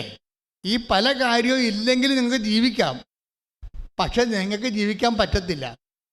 നിങ്ങൾ ഉടമ്പടി വെച്ചിരിക്കുന്ന കാര്യങ്ങൾ നോക്കിക്കേ. ഇതിൽ ഇപ്പം നമ്മളിങ്ങനെ ടിക്ക് ചെയ്ത് വെച്ച് ഇപ്പം നിങ്ങൾ എൻ്റെ അടുത്ത് ഉടമ്പടി കൊണ്ടുവരികയാണ്, ചെടുത്തി ഇതില്ലെങ്കിൽ ജീവിക്കാൻ പറ്റുമോ? ഈ സ്ഥലം വിറ്റ് പോയില്ലെങ്കിൽ എങ്ങനെ ജീവിക്കും? വിറ്റ് പോയില്ലെങ്കിൽ ജീവിക്കാൻ പറ്റത്തില്ല. വിറ്റാൽ കൊള്ളാം, അത്രയും കാശ് കൈ കിട്ടുമല്ലോ. അല്ലെങ്കിൽ നമ്മൾ ചത്ത മക്കളെ വിറ്റെടുത്ത് അവർക്ക് കാശ് എടുക്കും അവർ. അപ്പം അത് പട്ടിക ഈ സ്ഥലം വിൽക്കണമെന്ന് പറഞ്ഞാൽ എഴുതിയിരിക്കുകയാണ് സംഭവം. അപ്പം ഞാൻ ചോദിച്ചു ചെടുത്ത് ഈ സ്ഥലം വിറ്റില്ലെങ്കിൽ വല്ല കുഴപ്പമുണ്ടോ? വിറ്റില്ലെങ്കിൽ കുഴപ്പമൊന്നുമില്ല, മറ്റോ വിറ്റെടുക്കും, അതാ കുഴപ്പം. അതാ മരുമകളെ വിറ്റെടുക്കുമെന്നാണ് പറയണത്. അത് നമ്മൾ പറയത്തില്ല. മൂത്തമാരിലെ മരുമകൾ ഒന്നും അറിയാം, ഇതുണ്ടാക്കിയെടുത്ത കഷ്ടപ്പെടുത്തപ്പെട്ടത് എനിക്കറിയാം. അപ്പം ഇത് ഞാൻ വിറ്റെടുത്തില്ല എന്നുണ്ടെങ്കിൽ കൈ നനയാത്ത മീൻ പിടിച്ചോണ്ട് പോകുമെന്നാണ് പറയണത്. അപ്പം ഇത് ഉടമ്പടി വെച്ചിട്ടുണ്ട്, ഈ സാധനം നിയോഗം വെച്ചിട്ടുണ്ട്. അതൃപ്തിയാണ് ഈ സാധനം. അപ്പം ഇങ്ങനെയുള്ള ഈ ദൈവത്തിന് നിരക്കാത്ത നിയോഗങ്ങൾ അത് ഉടമ്പടിയുടെ നിൻ്റെ ഒരു ശാപമാണ്. ശരിക്കും പറഞ്ഞാൽ ദൈവത്തിന് നിരക്കാത്ത നിയോഗങ്ങൾ അപ്പം നിനക്ക് നിവർത്തിയില്ലാത്ത കാര്യമാണ്. നിനക്ക് ഇത് കൂടിയേ തീരൂ, പക്ഷെ നിനക്കതിനുള്ള കഴിവില്ല. കർത്താവേ നീ മാത്രമേ ഉള്ളൂ എന്ന് പറഞ്ഞാൽ ആ നിയോഗമൊക്കെ പെട്ടെന്ന് കത്തുപിടിക്കും. നിങ്ങൾ ഇതിൻ്റെ കൂടെ ഈ നനഞ്ഞ പടക്കം വെക്കണതാണ് ഈ കുഴപ്പം വരണത്. നിയോഗം വെക്കുമ്പോൾ നമ്മൾ ശ്രദ്ധിക്കണം, അതിൻ്റെ അകത്ത് നനഞ്ഞ പടക്കം വെക്കരുത്, നനഞ്ഞ സാധനം വെക്കരുത്. കളഞ്ഞ് അത് പെട്ടെന്ന് കത്തുപിടിക്കണ കാര്യം. പെട്ടെന്ന് കത്തുപിടിക്കണ വെച്ചാൽ ഇത് നടന്നില്ലെങ്കിൽ നിനക്ക് ജീവിക്കാൻ പറ്റത്തില്ല. ഇത് നടക്കാതെ ഇതല്ലാതെ വേറൊരു ഓപ്ഷൻ ഇല്ല. അതിന് നടത്തിയെടുക്കാൻ എനിക്ക് കഴിവുമില്ല, എൻ്റെ ദൈവത്തിന് മാത്രമേ പറ്റത്തുള്ളൂ. അങ്ങനെയുള്ള സാധനം എന്ന് വെച്ച് നോക്കിക്കേ, ടക്ക് ടക്കാന്ന് കതി പോകും സാധനം. കാര്യം എന്താണ്? അത് നിയോഗത്തിൻ്റെ സത്യസന്ധതയാണ്. 6 കാര്യം എഴുതാമല്ലോ എന്ന് വിചാരിച്ച ഇന്നത്തെ മനുഷ്യന് 6 കൂടുതൽ കാര്യങ്ങളുണ്ടെന്ന് എൻ്റെ ജീവിതാനുഭവങ്ങൾ കൊണ്ടും പിന്നെ ഉടമ്പടിയിൽ 6 ഒരു പ്രധാനപ്പെട്ട നമ്പരായത് കൊണ്ടുമാണ് ഈ 6 വെച്ചിരിക്കണത്. പക്ഷെ 6 കാര്യം ഇല്ലെങ്കിൽ എഴുതേണ്ട മോനെ. 6 കാര്യം ഇല്ലെങ്കിൽ 2 ഉള്ളെങ്കിൽ ഏറ്റവും ടോപ്പായ 2 കാര്യം എഴുതിയാൽ മതി. ബാക്കിയെല്ലാം ദൈവത്തിന് പ്രയോജനമുള്ള കാര്യങ്ങൾ എഴുതണം. ബാക്കിയെല്ലാം 2 കാര്യങ്ങൾ എഴുതിയപ്പോൾ നീ ഓക്കെ ആണെങ്കിൽ 4 കാര്യങ്ങൾ കോളം ഉണ്ടെങ്കിൽ തേക്കാൻ വേണ്ടി ഓരോ കാര്യം എഴുതരുത്. മറിച്ച് അതിനെല്ലാം ദൈവത്തിന് പ്രയോജനമുള്ള കാര്യങ്ങൾ എഴുതണം. ദൈവാത്മാവിൽ നിറയാൻ എഴുതണം, സഭ വളരാൻ എഴുതണം, സഭയിലുള്ള പ്രശ്നങ്ങൾ തീർന്നിട്ട് ദൈവം മഹത്വപ്പെടാൻ എഴുതണം, ഉടമ്പടി എടുത്തിട്ടുള്ള എല്ലാവരും സാക്ഷികളാകാൻ എഴുതണം. അങ്ങനെ ദൈവത്തിന് മഹത്വവും സ്നേഹവും ഉണ്ടാകാനുള്ള കാര്യങ്ങൾ അതിന് നിറക്കുമ്പോൾ ദൈവത്തിന് മനസ്സിലാകും നീ ജെനുവിനാണെന്ന് മനസ്സിലാകും. ജെനുവിനാണെന്ന്, സത്യസന്ധയായിട്ടുള്ള ആളാണെന്ന് മനസ്സിലായി കഴിഞ്ഞാൽ ദൈവം നിന്നെ അഭിഷേകം ചെയ്യും, ദൈവം നിന്നെ ഓൺ ചെയ്യും. അല്ലെങ്കിൽ നിങ്ങളുടെ 6 കാര്യം സാധിച്ചിട്ട് നിങ്ങളെ ക്യാൻസൽ ചെയ്യും. പലരെയും ഞാൻ കണ്ടിട്ടുണ്ട്. ഇപ്പം 3-ാമത്തെ ഉടമ്പടിയിലും 6 കാര്യം സാധിച്ച് സാക്ഷ്യം പറഞ്ഞ ആൾക്കാർ ഈ ആഴ്ച ഉണ്ടായിട്ടുണ്ട്. 3-ാമത്തെ ഉടമ്പടി എടുത്ത് അപ്പോഴും 6 കാര്യം സാധിച്ചവർ സാക്ഷ്യം 3-ാമത്തെ സാക്ഷ്യം പറഞ്ഞിരിക്കുകയാണ്. പക്ഷേ ആ ആളെ കണ്ടു കഴിഞ്ഞാൽ ചിലപ്പോൾ ഉടമ്പടി ഇങ്ങനെ ഒരാൾ ഇങ്ങനെ ഒരു സാക്ഷ്യം പറയേണ്ടിയില്ലാഞ്ഞെന്ന് തോന്നും. എന്താ കാര്യം? അവിടെ വയറ്റിപ്പഴപ്പിൻ്റെ കാര്യങ്ങളൊക്കെ എഴുതിയിട്ട് അതൊക്കെ ദൈവം ചെയ്തു കൊടുത്ത് അവർ പോവുകയാണ് സാക്ഷ്യം പറഞ്ഞ്. ദൈവം അതല്ല ഉദ്ദേശിക്കണത്. ദൈവം നിങ്ങളെ ഓൺ ചെയ്യണം. ദൈവം നിങ്ങളെ ഓൺ ചെയ്യണമെങ്കിൽ ആരാകണം? നിങ്ങൾ ഒരു മരിയൻ മെൻറ്ററാകണം. എന്താ വെച്ചാൽ മെൻറ്റർ എന്ന് പറഞ്ഞാൽ ആരാ? അത് നിങ്ങൾ ഒരേ സമയം തന്നെ അതിനെ പ്രൊമോട്ടറും ആകണം, അത് തന്നെ കർത്താവിൻ്റെ ഒരു സാക്ഷിയുമാകണം. ഈ ദിവസങ്ങളിലെ ഏറ്റവും നല്ല സാക്ഷ്യങ്ങൾ സ്മിത പ്രിൻസിൻ്റെ സാക്ഷ്യങ്ങളാണ്. എല്ലാ സാക്ഷ്യങ്ങളും നല്ലതാണ്. ഈ മരിയൻ മെൻറ്റർഷിപ്പ് ഉള്ളത് കൂടുതലുള്ളത് സ്മിത പ്രിൻസിൻ്റെ സാക്ഷ്യം. ഇത് സ്മിത പ്രിൻസ് എന്ന് പറഞ്ഞത് കഴിഞ്ഞ പോലെ ഈ ദിവസം ഇവിടെ വന്ന ആളാണ്. അതായത് അതിനകത്ത് ശരിയില്ല, തൃശ്ശൂരത്ത് അവിടെ നിന്ന് വന്നതാണ്. സ്മിത പ്രിൻസിൻ്റെ പ്രോബ്ലം എന്താ? അവർ ഭർത്താവിനും ഭാര്യയ്ക്കും 35% അംഗവൈകല്യമാണ്, കാലിന് മുടന്തുള്ളവരാണ്. അപ്പോൾ വല്ലാത്ത മുടന്താൻ, നിൽക്കാൻ പറ്റുക, നടക്കാനും പ്രയാസമുള്ള ആൾക്കാരാണ്. അപ്പോൾ ഭർത്താവും ഭാര്യയുമാണ്, പക്ഷെ അവർക്ക് 3 കുഞ്ഞുങ്ങളുണ്ട്. അപ്പം 4ാമത്തെ ഒരു കുഞ്ഞ് അവർക്ക് ജനിച്ച് പ്രഗ്നൻ്റായി. 4ാമത്തെ കുഞ്ഞ് പ്രഗ്നൻ്റ് ആയപ്പോൾ അവരുടെ ജീവിതത്തിൽ സംഭവിച്ചത് അവർക്ക് ബ്ലീഡിങ് ആയി. പിന്നെ കുഞ്ഞിനെ തന്നെ വയറ് മുഴുവനും നെഞ്ചിൻ്റെ അകത്തോട്ട് കയറിയിരിക്കുകയാണ് സ്കാൻ ചെയ്തപ്പോൾ. അപ്പോൾ കുഞ്ഞ് മരിച്ചു പോകും. അപ്പോൾ അതായത് കുഞ്ഞ് മരിച്ചു പോകുന്നുള്ള കണ്ടീഷനായി. അതായത് ഈ നമ്മുടെ വയറില്ലേ, കുടൽ നെഞ്ചിലോട്ട് കയറിയിരിക്കുക. അപ്പോൾ അങ്ങനെ കയറിയിരിക്കുന്ന കാരണം ഡോക്ടർ പറഞ്ഞ് ഇതിനെ കുഞ്ഞിനെ അബോർട്ട് ചെയ്യണമെന്ന് പറഞ്ഞു. അപ്പോൾ അബോർട്ട് ചെയ്യണമെന്ന് പറഞ്ഞപ്പോൾ ഇവർക്ക് ഭയങ്കര സങ്കടമായി. അപ്പം ഭർത്താവ് പറഞ്ഞ് അങ്ങനെയാണെങ്കിൽ സ്മിത സൗമ്യ അതിനെ അബോർട്ട് ചെയ്താൽ നമുക്കറിയാമല്ലോ, ഒരു ഗർഭിണിയായ ഭാര്യയ്ക്ക് ഫസ്റ്റ് സപ്പോർട്ട് ആരാണ്? ഹസ്ബൻഡാണ്. അപ്പം ഹസ്ബൻഡ് തന്നെ സൗമ്യ, കാര്യം ഇവൾ മുടന്തിയല്ലേ, ഈ 7ാമത്തെ മാസം ഈ മുടന്ത് കാലം വയറും വരച്ചുകൊണ്ട് ഈ കുഞ്ഞിന് വേണ്ടി രക്തസാക്ഷിയായിട്ട് ജീവിക്കുകയാണ്. മുടന്തുണ്ട്, പിന്നെ വയറും വലുതാണ്, 7 മാസം ആയില്ലേ. ഇപ്പോഴാണ് ഈ വയറ് മുഴുവനും കയറി നെഞ്ചിലിരിക്കണത്. ഇപ്പോഴാണ് കുഞ്ഞിൻ്റെ ശ്വാസം മുട്ടണത്, കുഞ്ഞ് വയറ്റിൽ കിടന്ന് മരിക്കാൻ പോകണത്. അപ്പം അങ്ങനെ വന്നപ്പോൾ ഡോക്ടർ പറഞ്ഞ് അബോർട്ട് ചെയ്ത് കളയാമെന്ന് പറഞ്ഞ്. അപ്പോൾ ഇവളുടെ ഇനി ഈ കുഞ്ഞിന് അംഗവൈകല്യത്തോടു കൂടിയാണ് ജനിക്കണമെന്നുണ്ടെങ്കിൽ അങ്ങനെ ജനിക്കുമെന്നാണ് ഡോക്ടർ പറയണത്. അങ്ങനെ വന്ന ഇപ്പോൾ ഡോക്ടറും കൈവിട്ട്, ഇപ്പം ഹസ്ബൻഡും കൈവിട്ട്. അപ്പം ഇവർക്ക് ആരുമില്ല ശരിക്കും പറഞ്ഞാൽ. ഇവർ ഹസ്ബൻഡും വൈഫും തമ്മിൽ ഭയങ്കര സ്നേഹമാണ്. പക്ഷെ പറഞ്ഞ കാര്യം ഭാര്യയെ സഹായിക്കാൻ വേണ്ടിയാണ് ഹസ്ബൻഡ് അങ്ങനെ പറയണത്. സൗമ്യ നമുക്കിതിനെ അബോർട്ട് ചെയ്യാമെന്ന് പറഞ്ഞു, നമുക്ക് 3 കുഞ്ഞുങ്ങളുണ്ടല്ലോ എന്നത്. പക്ഷേ ഈ സൗമ്യ എന്ന് പറയുന്ന ആള് എനിക്ക് മനസ്സിലായിടത്തോളം ദൈവത്തിൻ്റെ ഒരാളാണ്. അത് ഭർത്താവും ദൈവവും കൂടി നിന്ന് കഴിഞ്ഞാൽ ഒരു 90% പെണ്ണുങ്ങളും ഭർത്താവിന് കൂടെ നിൽക്കുകയുള്ളൂ. കാര്യം നമുക്ക് ആഹാരം തന്നതും മിണ്ടിയും പറഞ്ഞിരിക്കുന്നത് ദൈവമല്ല, നമ്മുടെ ഇച്ഛായനല്ലേ എന്ന് പറഞ്ഞുകൊണ്ട് ഈ 90% പെണ്ണുങ്ങളും ഇങ്ങനെയുള്ള സ്ഥിതിക്ക് ഭർത്താവ് പറഞ്ഞാൽ കേൾക്കത്തുള്ളൂ. അവിടെയാണ് പ്രശ്നം വന്നത്. കർത്താവ് പറഞ്ഞൊരു വാക്കുണ്ട്, എന്താണ്? ഉയർത്തെഴുന്നേറ്റ് പോകാൻ നേരത്ത്, പിരിപാടാകാൻ സ്വർഗത്തിലേക്ക് തിരിച്ചു പോകാൻ നേരത്ത് കർത്താവ് ഒരു വാക്ക് പറഞ്ഞിട്ടുണ്ട്. എന്താണ്? നിങ്ങൾ എന്ത് ചെയ്യണം? നിങ്ങൾ നിങ്ങളുടെ ഭർത്താവിന് സാക്ഷികളായിരിക്കണം, അല്ലെങ്കിൽ ഭാര്യയ്ക്ക് സാക്ഷികളായിരിക്കണം എന്നല്ല പറഞ്ഞത്. നിങ്ങളെന്താ? നിങ്ങൾ എനിക്ക് സാക്ഷികളായിരിക്കണം. ശ്രദ്ധിക്കട്ടെ. Hallelujah, hallelujah, hallelujah. യേശുവേ നന്ദി, യേശുവേ സ്തുതി. Hallelujah, hallelujah. അപ്പോസ്തലപ്രവർത്തനങ്ങൾ 1:8. അപ്പോസ്തലപ്രവർത്തനം 1:8. എന്നാൽ പരിശുദ്ധാത്മാവ് നിങ്ങളുടെ മേൽ വന്നു കഴിയുമ്പോൾ, പറഞ്ഞേ, എന്നാൽ പരിശുദ്ധാത്മാവ് നിങ്ങളുടെ മേൽ വന്നു കഴിയുമ്പോൾ നിങ്ങൾ ശക്തി പ്രാപിക്കും. ജെറുസലേമിലും യൂദയ മുഴുവനും സമരിയായിലും ഭൂമിയുടെ അതിർത്തികൾ വരെയും നിങ്ങൾ എനിക്ക് സാക്ഷികളായിരിക്കുകയും ചെയ്യും. അപ്പൊ സാക്ഷികളായിരിക്കണം എന്ന് പറഞ്ഞാൽ ഭൂമിയുടെ അതിർത്തികൾ വരെയാണ്. എന്ന് വെച്ചാൽ ആഫ്രിക്ക വരെയാണോ അത് അന്റാർട്ടിക്ക വരെയാണോ? അല്ല, നമ്മുടെ ഭൂമിയുടെ അതിർത്തികൾ വരെ. നമ്മുടെ ഭൂമി എപ്പോഴാണ് തീരണത്? നമ്മുടെ ഭൂമി നമ്മൾ ഓർമ്മക്കുറവ് വന്ന് കിടപ്പിലാകുമ്പോൾ നമ്മുടെ ഭൂമി നമ്മുടെ നടപ്പ് തീരൂ. നമ്മുടെ നടപ്പ് എപ്പോൾ തീരുന്നു? അതാണ് നമ്മുടെ ഭൂമിയുടെ തീർച്ച. നമ്മുടെ ആയുസിൻ്റെ അറുതി വരെ നിങ്ങൾ എനിക്ക് ഓർമ്മയുള്ളിടത്തോളം കാലമെന്ന് എൻ്റെ അർത്ഥം.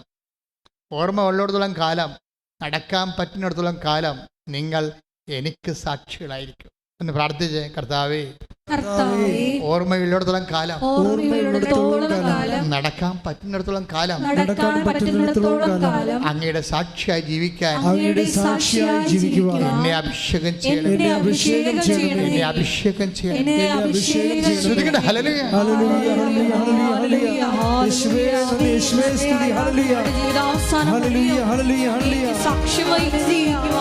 ആരാധനയിലൂടെ ഞങ്ങളെ തിരഞ്ഞെടുത്ത് അഭിഷേകം ചെയ്യണമേ. കൃപകളും വരങ്ങളും ജ്വലിച്ചിടുവാൻ ഞങ്ങൾ വചനത്തിൽ വേരൂന്നി വളർന്നിടുവാൻ.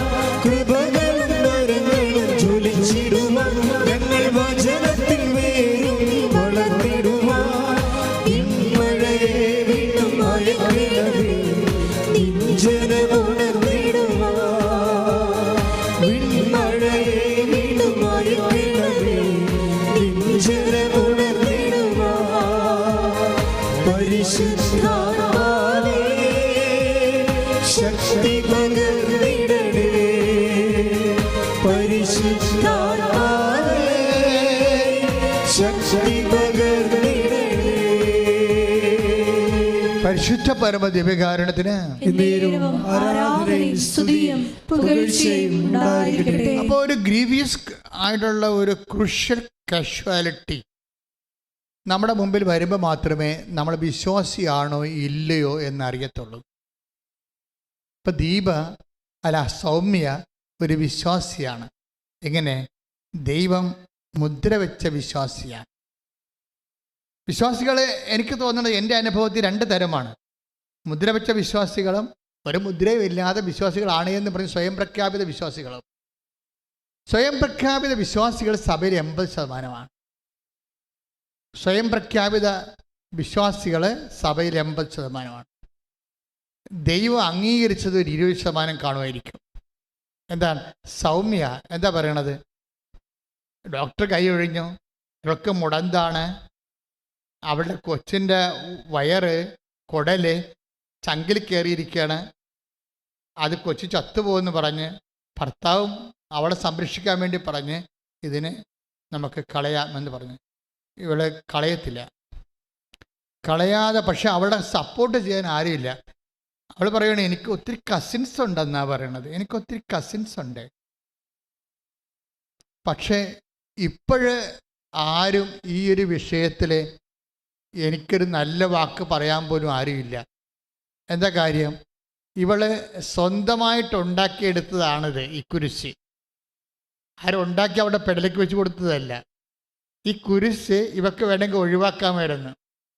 ഡോക്ടറും പറഞ്ഞ് ഭർത്താവും പറഞ്ഞ് ഈ കുരിശ് ഒഴിവാക്കാം.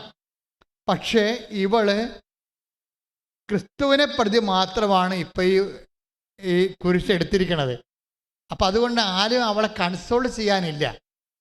അവൾ പറഞ്ഞു എനിക്ക് ഒത്തിരി കസിൻസ് ഉള്ളതാണ്, എല്ലാ കാര്യത്തിനും അവരെന്നെ ഹെൽപ്പ് ചെയ്യുമായിരുന്നു. ഇപ്പോഴ് പൊടി പോലും ഇല്ല കണ്ടുപിടിക്കാന്ന് പറഞ്ഞ പോലെയാണ്. കൺസിൻസിൻ്റെ പൊടി പോലും ഇല്ല. അവർ വിളിച്ചു പോലും ചോദിക്കണില്ല. ഓ എൻ്റെ അമ്മേ, ഈ കാലത്ത് ഏറ്റവും വലിയ ഒരു ദുരിതം എന്ന് പറയണത് ആരും വിളിച്ചു ചോദിക്കാനില്ലാത്തതാണ്. പണ്ട് നമ്മുടെ വീട്ടിൽ വരണമായിരുന്നു അല്ലേ? വണ്ടി ഒന്നും ഇല്ലാഞ്ഞ കാലത്ത് ആൾക്കാർ കാൽനട നടന്നാണ് പോണത്. അപ്പോൾ അത്യാവശ്യ കാര്യത്തിന് ഞങ്ങളുടെ നാട്ടിലൊക്കെ മരണത്തിന് അത്യാവശ്യം എന്നാണ് പറയണത്, ആവശ്യമെന്നാണ് പറയണത്. മരണമല്ലാതെ വേറെ ഒന്നും ആവശ്യമില്ല. ഞങ്ങളുടെ നാട്ടിൽ ഒരു നാട്ടുഭാഷയാണ്. എവിടെ പണ്ടൊക്കെ ഒരു മരിപ്പ് നടന്ന ഉടനെ ഒരാളെ കുറേ കുറിയും കൊടുത്ത് വിടും. അയാൾ നടന്നു പോയി എൻ്റെ കുഞ്ഞുനാൾ 60കളിലൊക്കെ ഓരോ നാടുകളും അറിയിക്കാൻ പോകും. അപ്പോൾ അവർക്ക് കുറച്ച് പൈസയും കുറച്ച് കവറും കൂടി കൊടുത്തു വിടും. അങ്ങനെ കൊടുത്തു വിട്ട് ഇവർ ഞങ്ങളുടെ കിഴക്കൻ നാട്ടിലും വടക്കൻ നാട്ടിലൊക്കെ പോയി അറിയിക്കും. അപ്പോൾ അങ്ങനെ അറിയിച്ചുകൊണ്ട് വരുമ്പോൾ ഒരു കുടയ ഉണ്ടാകും. അത് പ്രായമായ ഒരു മനുഷ്യനും കുറച്ച് ഒരു മധ്യവയസ്കനായിരിക്കും. അപ്പോൾ എന്താ പറയണത്? ആവശ്യത്തിന് പോയെന്നാണ് പറയണത്. ആവശ്യം വന്നിട്ടുണ്ടെന്ന് പറയാം. അപ്പോൾ മരിപ്പ് വരണമെങ്കിൽ ആവശ്യം വന്നു. അന്നത്തെ കാലത്ത് വണ്ടിയും കാറൊന്നും ഇല്ലാത്ത കാരണം ആവശ്യം ഒന്നേ ഉള്ളൂ, മരിപ്പ് അറിയിക്കുകയാണ് പ്രധാനപ്പെട്ട ആവശ്യം. അതുകൊണ്ട് ആ വിഷയത്തിന് ആവശ്യം എന്നാണ് മനുഷ്യൻ പറഞ്ഞുകൊണ്ടിരുന്നത്. നമുക്കിപ്പോൾ ഓർക്കുമ്പോൾ ഞങ്ങളുടെ നാട്ടിലൊക്കെ ആ വാക്ക് തേഞ്ഞു മാഞ്ഞു പോയി. അത് ഉപയോഗിക്കണ തലമുറ മൺമറഞ്ഞു പോയി. ആവശ്യത്തിന് പോയെന്ന് ഉപയോഗിക്കണ തലമുറ എനിക്ക് തോന്നുന്നത് ഒരു 70 75 കൂടി അത് ആ തലമുറ മറന്നുപോയി. ഇന്ന് മരണ അറിയിപ്പം തന്നെ പറയണത്. പക്ഷെ മരണ അറിയിപ്പൊന്നും ആരും പോയി അറിയിക്കാറില്ല, വിളിച്ച് പറയാറേ ഉള്ളൂ. അപ്പം ഇന്നത്തെ കാലത്തുള്ള പ്രധാനപ്പെട്ട കാര്യം എന്താണ്? വിളിച്ച് പറഞ്ഞില്ല. നിങ്ങളെന്നെ വിളിച്ച് പറഞ്ഞില്ലല്ലോ എന്നാണ് നമ്മളെ കുറ്റപ്പെടുന്നവർ ചോദിക്കണം. നിങ്ങളെന്നെ വിളിച്ച് പറഞ്ഞോ? അപ്പോൾ ഞാൻ വിളിച്ച് പറഞ്ഞിട്ടും കാര്യമില്ലെന്ന് നമുക്കറിയാം. പക്ഷെ അവരിപ്പം നമ്മളെ കുറ്റപ്പെടുത്താൻ വേണ്ടി കാര്യം കണ്ടുപിടിക്കുകയാണ്. എന്താണ്? നിങ്ങളെന്നെ വിളിച്ച് പറഞ്ഞില്ലല്ല, വിളിച്ച് പറഞ്ഞിട്ടെങ്കിൽ ഞാൻ ഒലക്ക കൊണ്ട് പുട്ട് കുടിച്ച് തന്നേനെന്ന് പറയും. വെറുതെ പറയണത്, ഒന്നും ചെയ്യത്തില്ല. വിളിച്ച് പറഞ്ഞിട്ടെങ്കിൽ പിന്നെ അത് നമ്മളെ നാറ്റിക്കാൻ വേണ്ടി വേറെ കേസായി മാറിയനോ. അത് ചുമ്മാ നമ്മളെ കുറ്റം. ഇതാണ് ജഡിക മനുഷ്യൻ എന്ന് പറയും. പിന്നെ വേറെ ഒരു വർത്തമാനം എന്താ പറയണത്?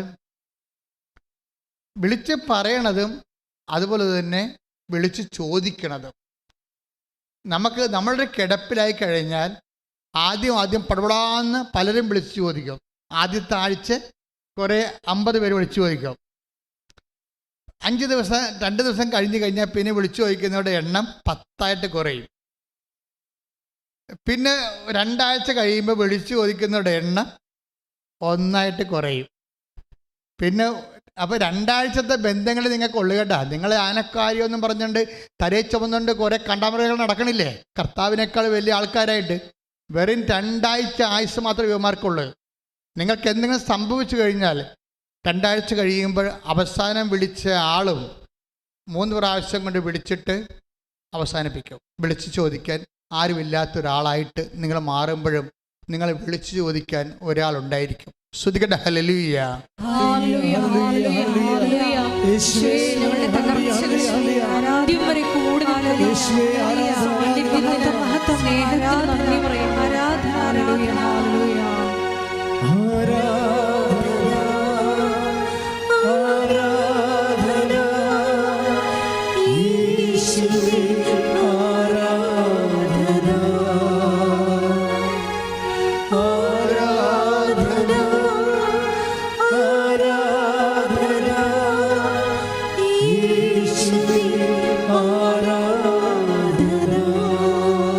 ദൈവത്തെക്കാൾ പ്രാധാന്യം കൊടുത്തുകൊണ്ട് തലേ ചുമന്ന് നടക്കുന്ന പിണ്ണാക്ക് ചാക്കുമൊക്കെ ഇറക്കി താഴെ വെക്കണം. ഞാൻ ബന്ധുക്കളാണ്, സ്വന്തപ്പെട്ടവരാണെന്നൊന്നും പറയണില്ല. ദൈവത്തെക്കാൾ പ്രാധാന്യം ആർക്ക് നിങ്ങൾ കൊടുത്താലും അത് നനഞ്ഞ പിണ്ണാക്കും ചാക്കാണ്. 3 മാസം കഴിഞ്ഞാൽ പിന്നെ അവർ നമ്മളോട് വിളിച്ച് ചോദിക്കത്തില്ല. നിന്നെ വിളിച്ച് ചോദിക്കാനുള്ള അവസാനത്തെ ആളും നിന്നെ കൈവിട്ടാലും നിന്നെ വിളിച്ച് ചോദിക്കുകയും നീ ഇനി ഒടുവിൽ ഒരു കണ്ണീരായി നിന്റെ അന്ത്യയാത്രയ്ക്ക് പോകുമ്പോഴും ഒരു മനുഷ്യൻ അവിടെ കൈയും കാണിച്ച് നിൽക്കുന്നുണ്ടാകും. അവൻ്റെ കയ്യൊരു അണിപ്പഴുതുണ്ടാകും. അവൻ്റെ പേരാണ് ക്രിസ്തു. കൈയടിച്ച് സ്തുതിക്കട്ടെ. Hallelujah. Hallelujah hallelujah hallelujah hallelujah ആരാധന ഹല്ലേലൂയ ഹല്ലേലൂയ ആരാധന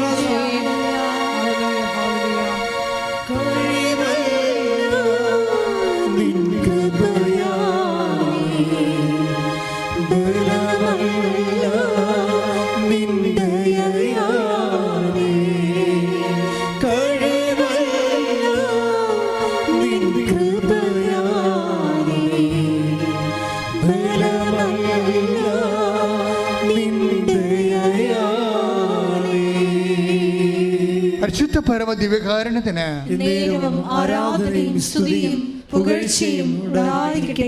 ഞാൻ ഒരു ദിവസം താബോർ മലയുടെ മുകളിൽ നിൽക്കുകയായിരുന്നു. വിശുദ്ധ നാട്ടിൽ പോയപ്പോഴും എനിക്ക് ഏറ്റവും കൊതിയോടെ ഞാൻ കയറിപ്പോയൊരു മലയാണ് താബോർ മല. കുറേ ജീപ്പിൽ പോകാം, പിന്നെ നമുക്ക് നടന്നു പോകാം. നടന്നു പോണത് വല്ലാത്ത എക്സ്പീരിയൻസാണ്. കാര്യം നടന്നു പോകണമെങ്കിൽ ചങ്ങലവട്ട കയറി നമ്മൾ പോകുമ്പോൾ 1 കിലോമീറ്റർ ഉണ്ട് നടക്കാൻ.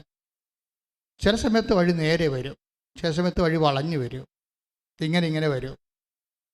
അപ്പോൾ ഈ നടന്നു പോകുമ്പോൾ നമ്മൾ കർത്താവ് രൂപാന്തരപ്പെട്ട ആ ഒരു തനത് ഇടത്തിലേക്ക് നമ്മൾ പോവുകയല്ലേ.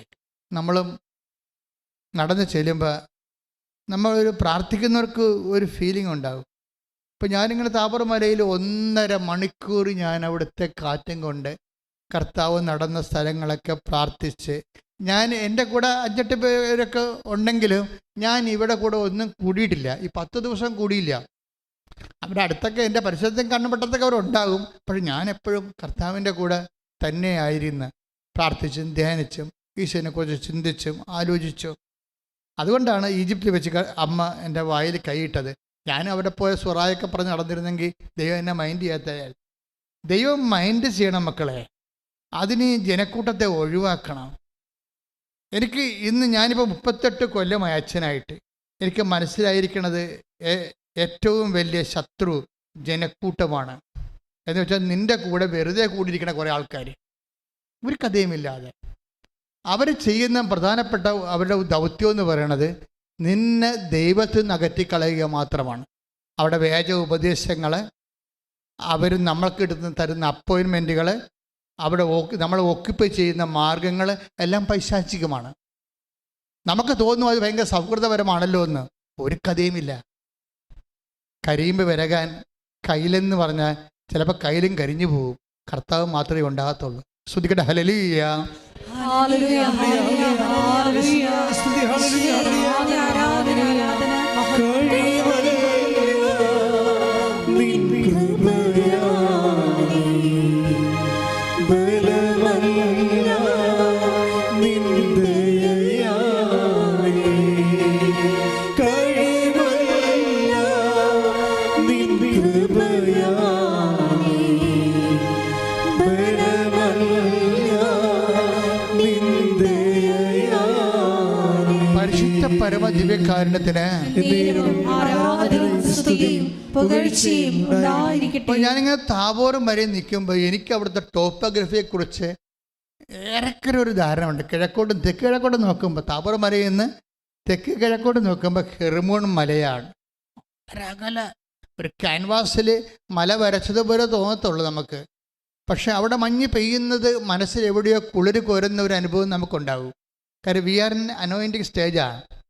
അതിൻ്റെ വലതുവശത്തേക്ക് നോക്കുമ്പോൾ നയീം പട്ടണത്തിൽ നിന്ന് വരുന്നൊരു വഴിയാണ് താഴ്വാരങ്ങൾ കാണുന്നത്. നയീം പട്ടണത്തിലെ ആ വഴിയിലൂടെ ഒരിക്കലൊരു ശവവും വഹിച്ചുകൊണ്ട് ഒരു ചേടത്തി കരഞ്ഞുകൊണ്ട് വന്ന കാര്യം നമ്മളല്ലാതെ ഓർത്തു പോകടിക്കുമ്പോൾ അപ്പോഴുണ്ട്. അത് കരഞ്ഞുകൊണ്ട് ഒരു വിധവ അവൻ്റെ മകനെ, ഒരേ ഒരു മകൻ്റെ ശവം അടക്കാൻ വേണ്ടി ഈ വഴിയിലൂടെ പോകുമ്പോഴേ കർത്താവ് ഈ ശവപ്പെട്ടിക്കും ഈ കണ്ണീരിനും കൈ തടയിടും. അതൊരു വല്ലാത്ത സുവിശേഷമാണത്. എന്നിട്ട് എങ്ങനെയാണ് തടയിടണത്? അതൊരു വിധവയാണെന്ന് അവൻ അറിഞ്ഞു. പിന്നെ എന്താണ് അവൻ അറിഞ്ഞത്? അവളുടെ ഏക സന്താനമാണ് ആ മരിച്ചു കിടക്കണമെന്നാണ് അറിഞ്ഞത്. പിന്നെ എന്താണ് അറിഞ്ഞത്? ഇവൻ മറം പറഞ്ഞാൽ അവൾക്ക് ഭക്ഷണം കൊടുക്കാൻ ആരുമില്ലെന്ന്. അങ്ങനെ 3 അറിവുകളാ ഈ കൈ തടയിടാൻ വേണ്ടി അവന്. അതാണ് ക്രിസ്തു എന്ന് പറയണത്.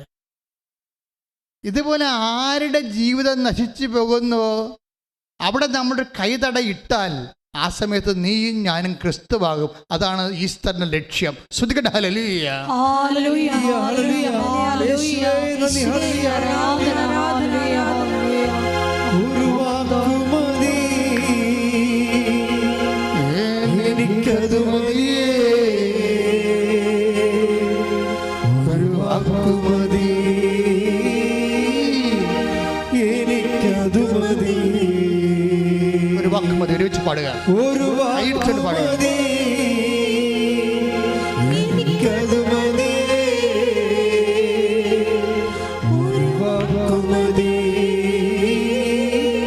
എനിക്കതു മതി. പരിശുദ്ധ പരമ ദിവ്യകാരുണ്യത്തിന് ആരാധനയും സ്തുതിയും പുകഴ്ചയും ഉണ്ടായിരിക്കട്ടെ. ഇതാണ് extra ordinary circumstances of life എന്ന് ഞാൻ പറഞ്ഞത്. ജീവിതത്തിൻ്റെ വിശേഷ വിധിയായ സമയം. ഇവിടെ വിധവയ്ക്കൊന്നും ചെയ്യാനില്ല. ഇനി മരിച്ചു കിടക്കുന്ന മകന് ഒന്നും ചെയ്യാനില്ല. ഇനി ഇവിടെ എന്തെങ്കിലും ചെയ്യാനുണ്ടെങ്കിൽ നിൻ്റെ ബന്ധുക്കൾക്കോ സ്വന്തപ്പെട്ടവർക്കോ സുഹൃത്തുക്കൾക്കോ ഒന്നും ഇവിടെ ചെയ്യാനില്ല. ഇവിടെ ദൈവത്തിന് മാത്രമേ എന്തെങ്കിലും ചെയ്യാൻ പറ്റത്തുള്ളൂ. ഇവിടുത്തെ നിയോഗത്തിൻ്റെ ഒരു സ്വാഭാവികത അതാണ്. ദൈവത്തിന് മാത്രമേ എന്തെങ്കിലും ചെയ്യാൻ പറ്റത്തുള്ളൂ. ആ ദൈവം അത് നിനക്ക് വേണ്ടി ചെയ്തിരിക്കാം. നീ പറഞ്ഞാലും ഇല്ലെങ്കിലും, നീ പ്രാർത്ഥിച്ചാലും ഇല്ലെങ്കിലും.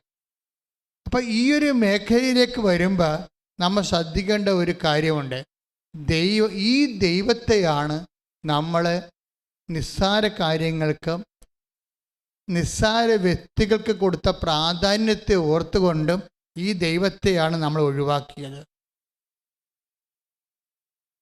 നിന്റെ അന്ത്യയാത്രയിൽ പോലും ഒഴിവാക്കാത്ത നിന്റെ ദൈവത്തെ നീ നിസ്സാരന്മാർക്ക് വേണ്ടി ഒഴിവാക്കിയെങ്കിലേ അതിനേക്കാൾ എന്ത് നിറവുകേടാണ് ഈ ലോകത്തുള്ളത്.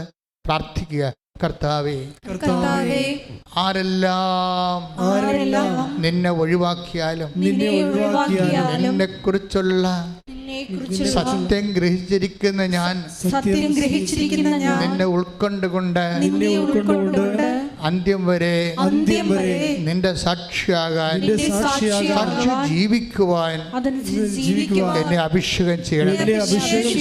ഹല്ലേലൂയ.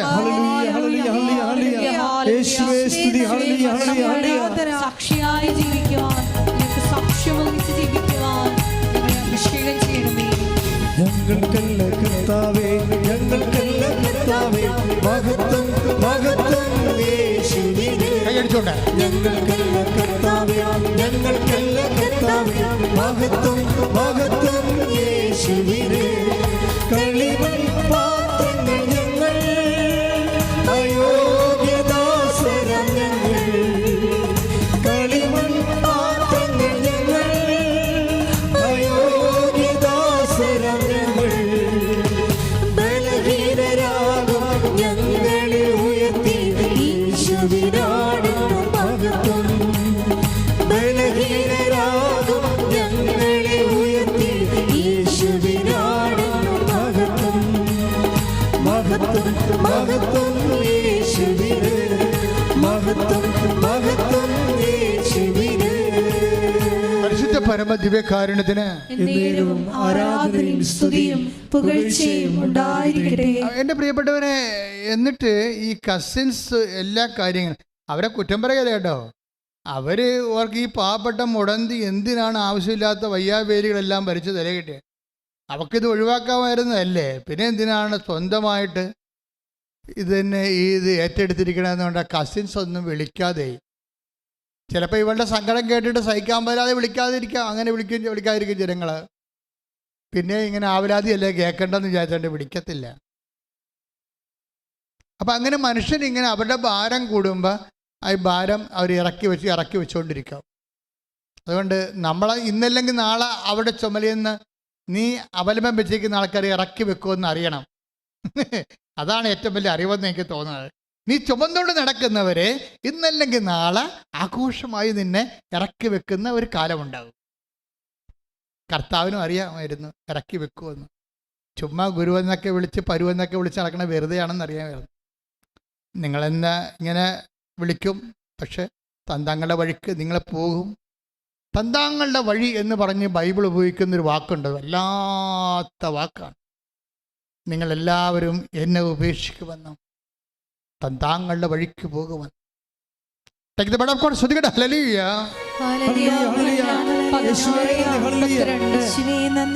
യോഹന്നാൻ 16:32. യോഹന്നാൻ 16:32. എന്നാൽ എന്നാൽ നിങ്ങൾ ഓരോരുത്തരും താങ്കളുടെ വഴിക്ക് ചിതറിക്കപ്പെടുകയും എന്നെ ഏകനായി വിട്ടുപോവുകയും ചെയ്യുന്ന സമയം വരുന്നു. അല്ലാതെ വന്നു കഴിഞ്ഞു. എങ്കിലും ഞാൻ ഏകനല്ല. കാരണം പിതാവ് എന്നോട് കൂടെയുണ്ട്. ഇതൊരു ഭയങ്കര മിസ്റ്റേക്കൺ ആയിട്ടുള്ള ഒരു പ്രസ്താവനയാണ് ശരിക്കും പറഞ്ഞാൽ. അതായത് ഈശോയുടെ ഉപരി മനുഷ്യത്വത്തിലെ ഒരു മങ്ങിയ കാഴ്ച പോലെ ഈശോ കണ്ട ഒരു കാര്യമാണ്. എല്ലാവരും ഈശോനെ അങ്ങ് വിട്ടിട്ട് പോകുന്നു. തന്താങ്ങളുടെ വഴി അപ്പോൾ ഓരോരുത്തർക്കും നീ ചുമന്നുകൊണ്ട് നടക്കുന്ന എല്ലാവർക്കും അവരുടേതായിട്ടുള്ള തന്താങ്ങളുടെ ഒരു വഴിയുണ്ടെന്ന് വിചാരിച്ചോ. ആ വഴി വ്യക്തമായിട്ട് തെളിഞ്ഞ് എപ്പോൾ വരുന്നു അപ്പം അവർ നിന്നെ ഉപേക്ഷിച്ചിരിക്കും. അതാണ് തന്താങ്ങളുടെ വഴി. ഇപ്പം കൂടെ കൂട്ടിക്കുന്ന ആൾക്കാർക്ക് അവരുടെ തന്താങ്ങളുടെ വഴി തെളിയാത്ത കൊണ്ടാണ് അവർ നിന്നെ ചുറ്റിപ്പറ്റി നടക്കണത്. അതാണ് ഈശോ പറഞ്ഞത്. നിങ്ങൾ 16:32 നിസ്സാര വചനമല്ല. നിങ്ങൾ ആരിലാണ് ആശ്രയം വെച്ചിട്ട് നോക്കണം. അതായത്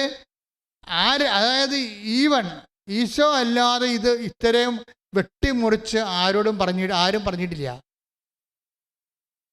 എന്നെക്കാൾ ഉപരി ഭർത്താവിനെ സ്നേഹിക്കുന്നവൻ ഐ ഡോണ്ട് വാണ്ട്, എനിക്ക് വേണ്ടെന്നാ പറഞ്ഞത്. Take the bed of God. ശ്രദ്ധിക്കട്ടെ. ഹല്ലേലൂയ, ഹല്ലേലൂയ, ഹല്ലേലൂയ, യേശുവേ നന്ദി, ഹല്ലേലൂയ, ഹല്ലേലൂയ, ഹല്ലേലൂയ. യേശുവേ സ്തുതി, ഹല്ലേലൂയ. ആരാധന, ഹല്ലേലൂയ, ഹല്ലേലൂയ. യേശുവേ ആരാധന. ഞാൻ നിന്നെ കൈവിടുന്നു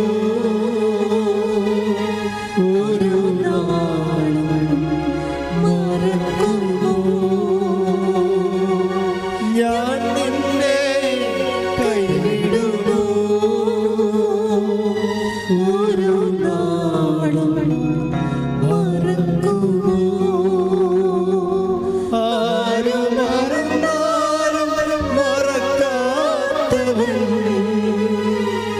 അന്ത്യത്തോളം കൂടെയുള്ളവൻ. ആരു മറന്നാലും മറക്കാത്തവൻ അന്ത്യത്തോളം കൂടെയുള്ളവൻ. ഞാൻ നിന്നെ കൈവിടുന്നു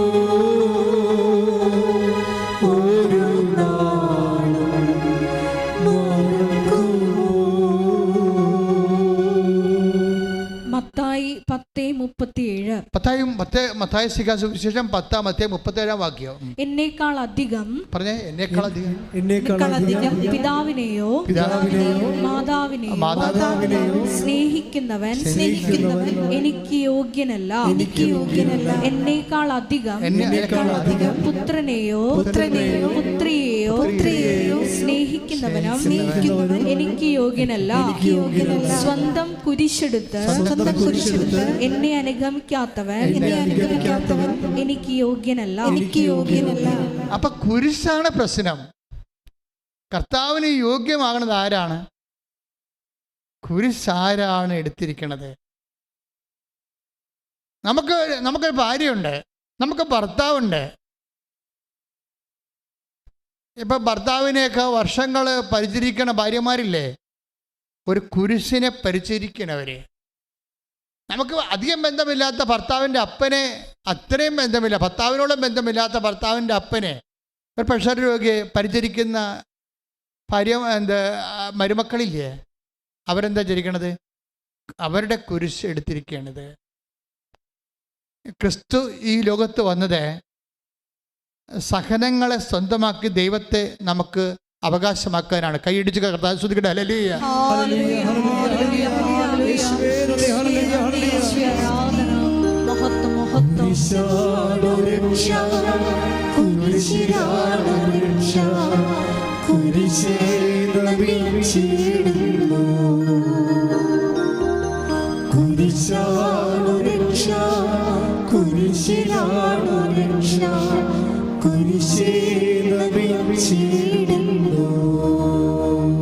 പരിശുദ്ധ പരമ ദിവ്യകാരുണ്യത്തിന്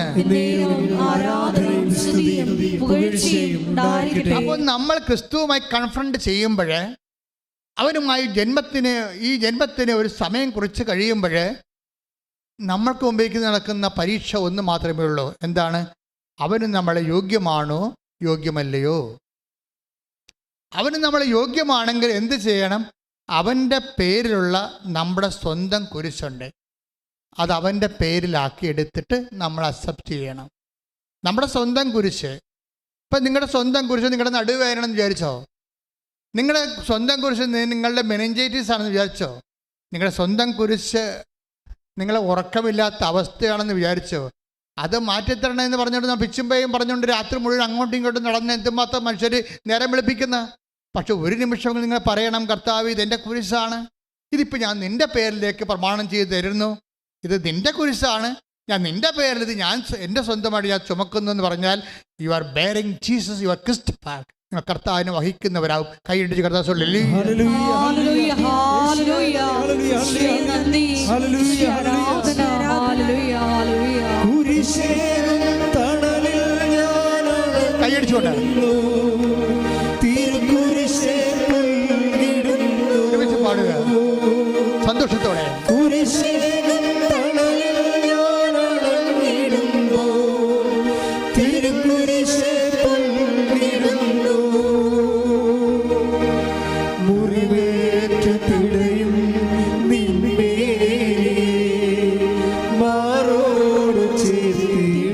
എല്ലാവരും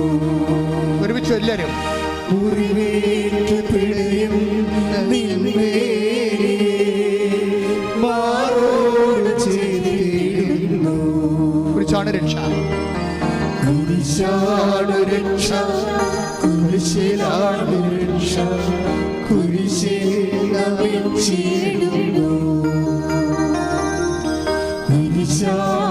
രക്ഷ, കുരിശിലാണ് രക്ഷ, കുരിശിലാണ് രക്ഷ. പരിശുദ്ധ പരമദിവ്യകാരുണ്യത്തിന് ആരാധനയും സ്തുതിയും പുകഴ്ചയും ഉണ്ടായിരിക്കട്ടെ. വളരെ ഇൻറ്റിമസി ആയിട്ട് കർത്താവിനെ സ്നേഹിക്കുന്ന ഒരു രീതിയാണ് നിലവിലുള്ള സ്വന്തം കുരിശിനെ ക്രിസ്തുവിൻ്റെ പേരിലാക്കിയിട്ട് ക്രിസ്തുവിനെ വഹിക്കുന്നത് പോലെ അത് അക്സെപ്റ്റ് ചെയ്യുന്ന രീതികൾ. ഇവരാണ് ആര് എനിക്ക് യോഗ്യൻ എന്ന് പറയണത്. കർത്താവ് എനിക്ക് യോഗ്യനുള്ളവരും യോഗ്യതയുള്ളവരും യോഗ്യതയില്ലാത്തവരെയും തമ്മിൽ ഈശോ തിരിക്കുന്നുണ്ട്. എന്നെ പ്രതി കുരിശിനെ ക്ലേശങ്ങളെ ഏറ്റെടുക്കുന്നവൻ എനിക്ക് യോഗ്യനെന്ന് പറയുമ്പോൾ ക്രിസ്തുവിനെ അത്ര കണ്ട് സ്നേഹിക്കുന്നവർക്ക് മാത്രമേ നമുക്കറിയാമല്ലോ ക്രിസ്തുവിനെ പ്രതി എടുക്കാൻ പറ്റത്തുള്ളൂ. ഒരു പ്രാവശ്യമെങ്കിലും ദൈവത്തെ ഏറ്റെടുക്കണ ഒരു സമയം നിനക്ക് തന്നാൽ നീ അത് നഷ്ടം സഹിച്ച് ഏറ്റെടുത്തിട്ട് കർത്താവിൻ്റെ യോഗ്യതാ ലിസ്റ്റിൽ നീ പ്രവേശിക്കണം. ഭയങ്കര പാടാണ്. It is not easy that we think. നമ്മൾ പറയും ക്രിസ്ത്യൻസ് ആണല്ലോ, അല്ലെങ്കിൽ ഞങ്ങൾ കൃപാസനത്തിൽ വന്ന് നോൺ ക്രിസ്ത്യൻസ് ആണെങ്കിലും കൃപാസനത്തിൽ വന്ന് വചനം കേൾക്കുന്നവരാണല്ലോ എന്നൊക്കെ പറഞ്ഞാലും it is not that easy to be a member of the inner core. കർത്താവിൻ്റെ യോഗ്യതാ ലിസ്റ്റ് പ്രവേശിക്കുക എന്ന് വെച്ച് കഴിഞ്ഞാൽ ഈ ഡിസോൺ ചെയ്യുന്ന എല്ലാവരും കൈയൊഴിയുന്ന സമയത്ത് ആരാണ് നമ്മളെ സഹായിക്കുന്നത്? അങ്ങനെ എല്ലാ കസിൻസും കൈയൊഴിയുന്ന സമയത്ത് ഈ സൗമ്യയ്ക്ക് ഒരു മെൻറ്ററെ കിട്ടും. അവളുടെ പേരാണ് ദീപ, ദിവ്യ. എന്തെങ്കിലും വിഷയമുണ്ടെങ്കിൽ ദിവ്യയെ വിളിക്കും. സൗമ്യ ഇപ്പം എന്താ ഭർത്താവും പറഞ്ഞ് അബോർഷൻ ചെയ്യാൻ, കസിൻസും ആരുമില്ല, താനുമുണ്ട്, തൻ്റെ വയറ്റിൽ കിടക്കുന്ന കുഞ്ഞുമുണ്ട്, അതിൻ്റെ ചങ്കിലേക്ക് കുടൽ കയറിയിരിക്കണം, അത് ചാകാൻ പോകണം, ചിലപ്പോൾ താനും ചാകും. തനിക്ക് കുഞ്ഞിനെ കളയാൻ ഇഷ്ടവുമില്ല. കർത്താവിൻ്റെ നാമത്തിൽ കുഞ്ഞിനെ അവൾ ഏറ്റെടുത്തിരിക്കുകയാണ്. കർത്താവിൻ്റെ നാമത്തിൽ കർത്താവ് കൊണ്ട് അവളും ഉണ്ട്. അവൾ വിചാരിക്കണ കർത്താവിനെ കാണാനുമില്ല, വിശ്വാസമാണ് മാത്രമേ ഉള്ളവരുടെ. എൻ്റെ കർത്താവ് എൻ്റെ കൂടെയുണ്ടെന്നുള്ള വിശ്വാസം. അപ്പോൾ അവളെ ദിവ്യയെ വിളിക്കും. ദിവ്യ, ഇതാണ് എൻ്റെ അവസ്ഥ എന്ന് പറയും. അപ്പോൾ ദിവ്യ ഉടനെ പറയും, ഉടനെ ഒരു സാക്ഷ്യം ഇട്ട് കൊടുക്കും. അതാണ് മെൻറ്റർ എന്ന് പറയണത്. നീ കുഞ്ഞിനെ കളയരുത്, കുഞ്ഞൊന്നും സംഭവിക്കത്തില്ല. അങ്ങനെ ആ സമയത്ത് പറയണമെങ്കിലേ നമ്മുടെ കസിൻസ് ഈ ദിവ്യയും ഈ സൗമ്യവുമായിട്ട് യാതൊരുവിധ ബന്ധവുമില്ല, രക്തബന്ധമില്ല. രക്തബന്ധമല്ല ഒരു ബന്ധമെന്ന് പറഞ്ഞാൽ ക്രിസ്തു ബന്ധമാണ്. ക്രിസ്തുവിന് നമ്മളോടും അവരോടും എന്ത് ബന്ധമുണ്ട് അതാണ് ശാശ്വത ബന്ധം എന്ന് പറയുന്നത്. മറ്റൊക്കെ തൽക്കാലം പന്തലിടാനും പെട്ടി വെക്കാനും കഴുകാനും സോക്സ് നമ്മുടെ കയ്യിലിടാനും കുരിശ് പിടിപ്പിക്കാനും വേണ്ടി, പിന്നെ നമ്മുടെ മുഖത്ത് ചത്ത് കഴിയുമ്പോൾ നമ്മുടെ മുഖത്ത് ഈച്ച വരുമ്പോൾ തല്ലി ഓടിച്ചിട്ട് അവിടെ എന്ന് പറഞ്ഞ് നിൽക്കാൻ വേണ്ടി, അതെന്നെ ഒരു കലാപരിപാടിക്ക് വേണ്ടിയുള്ള ആൾക്കാരാണ്. ഇതൊക്കെ വെറുതെയാണ്. 2 ആഴ്ച കഴിയുമ്പോൾ അവരെ കാണാൻ പറ്റും. ഇപ്പം നമ്മൾ നിലയം വിളിച്ചിട്ട് ചോപ്പിട്ട് നിൽക്കുന്ന ആൾക്കാർ 2 ആഴ്ച കഴിയുമ്പോൾ കാണാൻ പറ്റും. അവർ മിക്കവാറും അടുത്ത കുഴിയാഴ്ചക്ക് വേണ്ടി അവർ വല്ല ബ്യൂട്ടി പാർലറുമായിരിക്കും മിക്കവാറും. ഞാൻ എത്ര ശവം കണ്ടതാ, എത്ര ശവങ്ങളുടെ ബന്ധുക്കളെ കണ്ടതാ. നമ്മളൊക്കെ ഇപ്പം ഇന്നലെ മോങ്ങിക്കൊണ്ട് തേങ്ങിക്കൊണ്ട് നിൽക്കുന്ന ആൾക്കാർ നമ്മുടെ കുഴിയാഴ്ചയ്ക്ക് 10 ബന്ധുക്കൾ വരുമ്പോൾ അവിടെ പന്നി ഇറച്ചിയും പശു ഇറച്ചിയും ഒക്കെ വിളമ്പണ സമയത്ത് വലിയ പോഷായിട്ടുള്ള ആൾക്കാർ വന്ന് എത്ര കാറ് വന്ന് അതിൻ്റെ ബ്രാൻഡ് എന്താണെന്ന് നോക്കത്തുള്ളൂ. ചത്തവൻ ചത്തുപോയി, ബ്രാൻഡിൻ്റെ എണ്ണിയിട്ട് തൻ്റെ സ്റ്റാറ്റസിൻ്റെ സിമ്പിൾ എണ്ണിയിട്ട് കോളർ വരിക്കാൻ വേണ്ടി നിൽക്കുകയാണ്. അവിടെ മുമ്പിൽ അഭ്യാസം കാണിക്കാൻ വേണ്ടി ബ്യൂട്ടി പാർലറിൽ പോകും. വയലറ്റ് സാരിയെങ്കിൽ വയലറ്റ് സാരി, അതിന് പറ്റിയ മസ്കാരായി അതിന് പറ്റിയ ലിപ്സ്റ്റിക്കൊക്കെ ഇട്ടുകൊണ്ട് അവരെ വേഷം കിട്ടി അങ്ങോട്ട് വരും. വീഡിയോ ഉള്ളവൻ്റെ മുമ്പ് തിരിഞ്ഞ് നിൽക്കും അവർ. അത് ശവപ്പെട്ടിയുടെ അടുത്ത് പോയി തിരിഞ്ഞിക്കണം കാണാൻ ശരിക്കും പറ്റുമോ? മനുഷ്യൻ ഇത്രയേ ഉള്ളൂ. നീ തലയെ കൊണ്ട് നടക്കുന്നവരെ നാളെ നിന്നെ ഇറക്കി വെക്കും, അല്ലെങ്കിൽ നിനക്ക് ഇറക്കി വെക്കേണ്ടി വരും. കർത്താവ് ഒരിക്കലും നിനക്ക് ഇറക്കി വേണ്ടിക്കേണ്ടി വരാത്ത നിന്റെ ബന്ധമാണ് ശാശ്വത ബന്ധം. കൈയടിച്ച് കർത്താവ് ഹല്ലേലൂയ ഹല്ലേലൂയ ഹല്ലേലൂയ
ആരാധന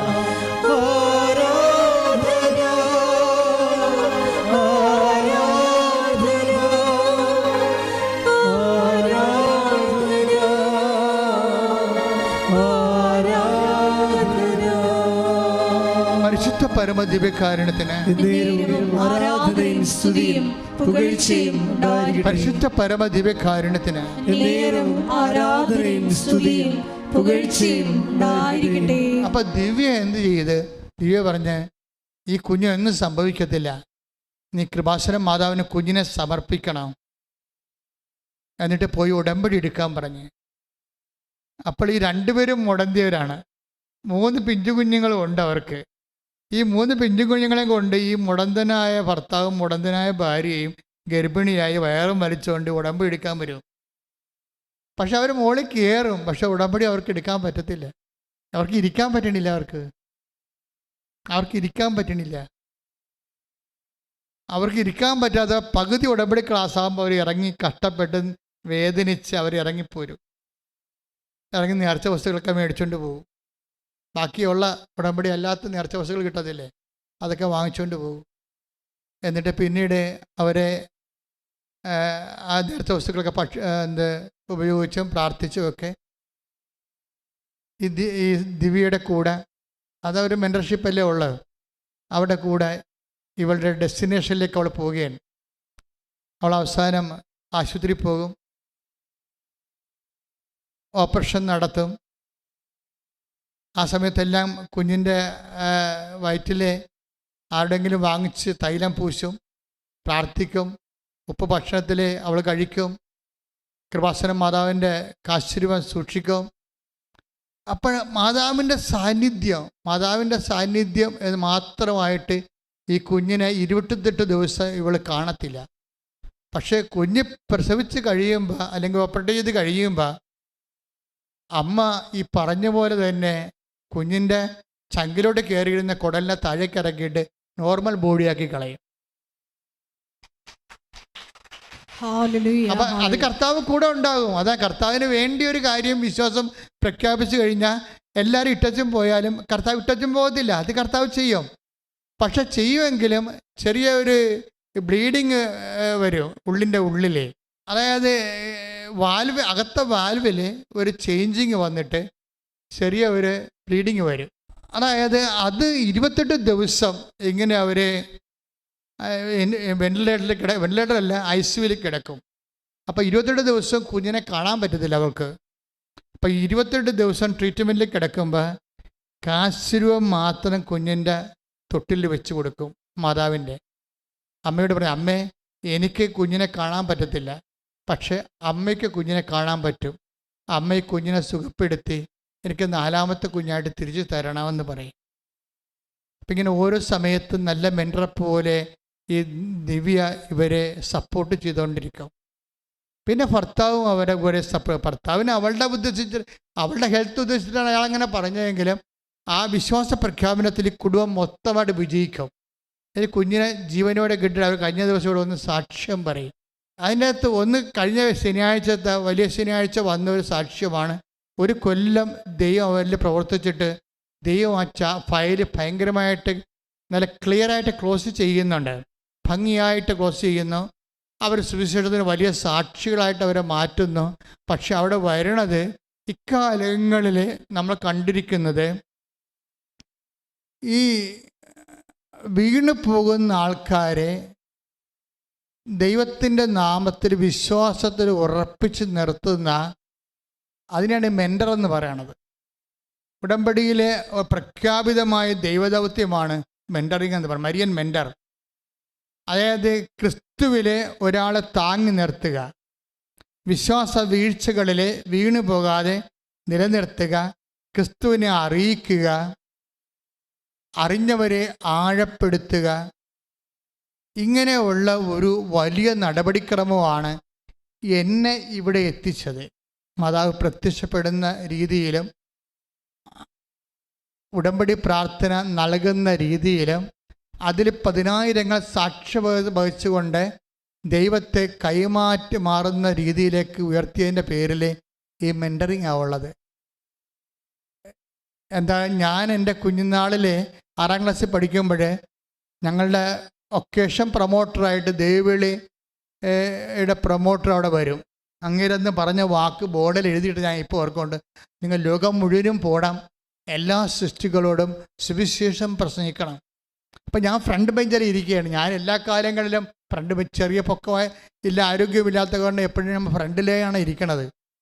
ബാക്കിൽ പോയാൽ പിള്ളേർ തള്ളി തന്നെ മാറ്റും അവിടെ ഞാൻ പിന്നെ മുമ്പിൽ തന്നെ വന്നിരിക്കും എല്ലാ കാലങ്ങളിലും. അപ്പോഴേ അവിടെ ഞാൻ ആദ്യം കണ്ട വാക്കാണ് നിങ്ങൾ. അന്ന് എനിക്ക് വചനമൊന്നും അറിയാൻ പാടില്ല. അന്ന് വചനം മലയാളത്തിലാക്കിയിട്ടുമില്ല. ഏവങ്കേലിയം എന്ന് പറഞ്ഞ് ബൈബിളിൽ പള്ളിയിലൊരു പുസ്തകമുണ്ട്, അത് നമുക്കൊന്നും വായിക്കാൻ കിട്ടത്തില്ല.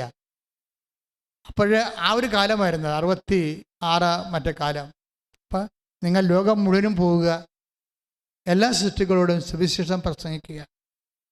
അപ്പോൾ എൻ്റെ മനസ്സിൽ വന്നതാണ് ഇങ്ങനെ കർത്താവിനെ എല്ലാവരെയും അറിയിക്കണമെന്ന്. അത് എനിക്കറിഞ്ഞിട്ട് ഞാൻ എൻ്റെ മനസ്സിൽ തന്നതല്ല, ദൈവം മനഃപൂർവ്വം ഇടിച്ചു കുത്തി എൻ്റെ മനസ്സിലോട്ട് ഇറക്കി തന്നതാ. ഇതാണ് നിൻ്റെ വഴി, നീ ഇതിലേ പോകാൻ പറഞ്ഞത്. പിന്നെ ഞാൻ 10ാം ക്ലാസ്സിലെത്തിയപ്പോൾ യേശുദാസൻ വന്ന് IMS മരിച്ചു പോയി. ഇപ്പോൾ അദ്ദേഹം വന്ന് ബോർഡ് എഴുതിയ വാക്കാണ്, വിളവ് അധികം വേലക്കാരോ ചുരുക്കം. വിളവിൻ്റെ വയലിലേക്ക് വേലക്കാരെ വിളിക്കാനും പ്രാർത്ഥിക്കണം, അപ്പോഴും കർത്താവിൻ്റെ വേലക്കാരനാകണം എന്നുള്ള ചിന്ത.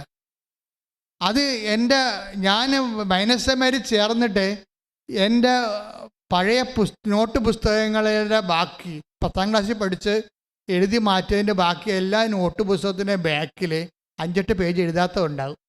അപ്പം ഞാൻ വീട്ടിൽ നിന്ന് അതെല്ലാം കുത്തിക്കെട്ടിയെടുത്ത് ഓണത്തിന് പോയപ്പോൾ ആ പഴയ നോട്ട് ബുക്കിലെ പേജുകളെല്ലാം കുത്തിയെടുത്ത് ബ്ലേഡ് കൊണ്ട് മുറിച്ചെടുത്തിട്ട് അതിന് തന്നെത്താൻ ഒരു ബൈൻഡൊക്കെ ഒപ്പിച്ച് ഒരു നോട്ട് ഡയറി പോലെ ഞാൻ സൂക്ഷിക്കുമായിരുന്നു.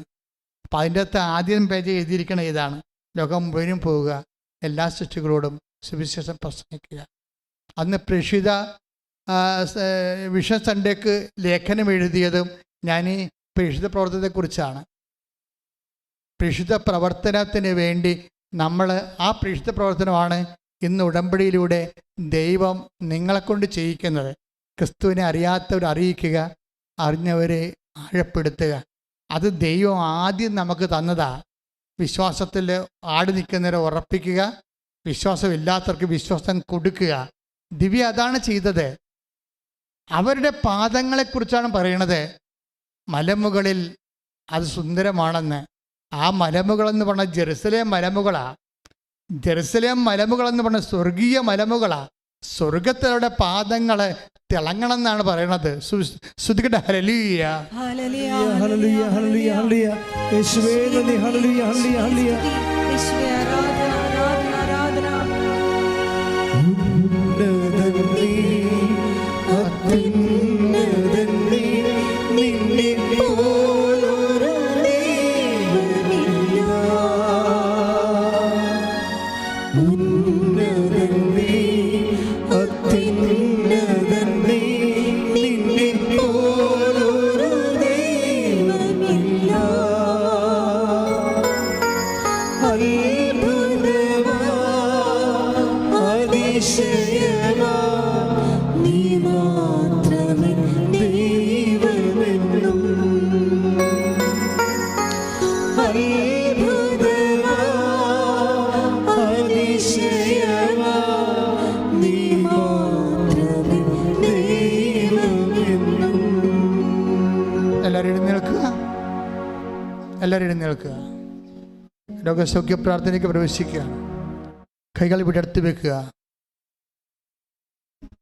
അറിയാവുന്ന വിശുദ്ധ പ്രമാണം ചെയ്യുക. അല്ലാത്തവരെ യേശുവെ സ്വസ്ത്രം, യേശുവെ നന്ദി എന്നും സ്തുതിക്കുക. അച്ഛൻ നിങ്ങളുടെ കൈകളിലെ കർത്താവിൻ്റെ തിരുരക്തത്താൽ അഭിഷിക്തരാകാൻ വേണ്ടി പ്രാർത്ഥിക്കുന്ന സമയമാണ്. സ്തുതികട്ടെ ഹല്ലേലൂയ. Hallelujah hallelujah hallelujah. യേശുവേ നന്ദി. നല്ലവനായ ഈശോയുടെ ഉന്നതമായ നാമത്തിന് സ്വസ്ഥം ചെയ്യുന്ന കർത്താവേ, കർത്താവേ നിൻ്റെ വിശുദ്ധമായ രക്തം കർത്താവേ അങ്ങയുടെ കൈകളിലേക്ക് തളിക്കണമെന്ന് പ്രാർത്ഥിക്കുന്ന കർത്താവേ. കർത്താവ് ഈ കൈകൾ അവരുടെ ശരീരത്തിൽ വെച്ച് പ്രാർത്ഥിക്കുമ്പോൾ അവരാരെക്കുറിച്ച് ഓർക്കുന്നു അവർക്ക് വേണ്ടി കൂടി കർത്താവെ ദൈവിക ശക്തിയുടെയും സൗഖ്യത്തിൻ്റെ ഉപകരണമായി കൈകളെ മാറ്റണമെന്ന് പ്രാർത്ഥിക്കുന്നു. ശ്രുതികട്ടെ ഹല്ലേലൂയ. Hallelujah hallelujah hallelujah. യേശുവേ ആരാധന. Hallelujah hallelujah hallelujah hallelujah hallelujah hallelujah hallelujah hallelujah. യേശുവേ സ്തുതി. Hallelujah hallelujah. നാഥാവരേണമേ, എന്നിൽ നിറയണമേ. നാഥാവരേണമേ, സൗഖ്യം നൽകണമേ. നാഥാവരേണമേ, എന്നിൽ നിറയണമേ. നാഥാവരേണമേ, സൗഖ്യം നൽകണമേ. എൻ്റെ പ്രിയപ്പെട്ടവരെ, രണ്ട് കൈകളാണ് നെഞ്ചിൽ വെച്ചുകൊണ്ട് ശരീരമെങ്ങനെ മുഴുവനായിട്ട് ഉച്ച മുതൽ ഉള്ളംകാൽ വരെ കർത്താവിനെ ഏൽപ്പിക്കുന്ന രീതിയിൽ പ്രാർത്ഥിക്കുക. കർത്താവേ, കർത്താവേ, എൻ്റെ കൈകള് നെഞ്ചിൽ പിണച്ചു വെച്ച് എൻ്റെ മുഴുവൻ ശരീരവും ഉച്ച മുതൽ ഉള്ളംകാൽ വരെ അങ്ങയുടെ സൗഖ്യത്തിനായി സമർപ്പിക്കുന്നു. കർത്താവേ, അടിപ്പിണർ പോലെ വൈദ്യുത ആഘാതം പോലെ ദൈവിക ശക്തി എന്നിലേക്ക് ആവശ്യിക്കണമേ. കർത്താവിന്റെ ശക്തി എൻ്റെ ശിരസിലും തലച്ചോറിലും ചെവികളിലും കേൾവിയുടെ കഴിവുകളിലും കാഴ്ചയുടെ കഴിവുകളിലും തൊണ്ടയിലും സംസാര ശേഷിയിലും എല്ലാ വൈകല്യങ്ങളെയും അങ്ങ് ഏറ്റെടുക്കണമേ. ശ്വാസകോശങ്ങളെ അങ്ങ് സ്പർശിക്കണമേ. ആന്തരിക അവയവങ്ങളെ അങ്ങ് സ്പർശിക്കണമേ. കരളിനെ അങ്ങ് സ്പർശിക്കണമേ. ഹൃദയത്തെ അങ്ങ് സ്പർശിക്കണമേ. ഉദരത്തെ അങ്ങ് സ്പർശിക്കണമേ. കുടലിനെ അങ്ങ് സ്പർശിക്കണമേ. കർത്താവേ, എല്ലാ വൃക്കകളെയും അങ്ങ് സ്പർശിക്കണമേ. പ്ലീഹായേ അങ്ങ് സ്പർശിക്കണമേ. അസ്ഥികളെ, കോശങ്ങളെ, ഗർഭാശയത്തെ ആമാശയത്തെ അങ്ങ് സ്പർശിക്കണമേ. അസ്ഥികളെ, അസ്ഥിപ്രദേശങ്ങളെ അങ്ങ് വസ്തിപ്രവേശങ്ങളെ അങ്ങ് സ്പർശിക്കണമേ. കർത്താവേ, ദൈവത്തിന്റെ കൃപ ഉച്ച മുതല് ഉള്ളംകാല് വരെ കർത്താവിന്റെ ശക്തി ഒഴുകട്ടെ. അസ്ഥിബന്ധങ്ങളിലെ സന്ധിബന്ധങ്ങളിലെ മാംസപേശികളിലെ രക്തഞരമ്പുകളിലെ കർത്താവിന്റെ ശക്തി ഒഴുകട്ടെ. മാർഗ രോഗങ്ങള്, തീരാവേദികള് യേശുവിന്റെ നാമത്തിലെ ഈ നിമിഷം മാറിപ്പോകട്ടെ. ശ്രദ്ധിക്കട്ടെ.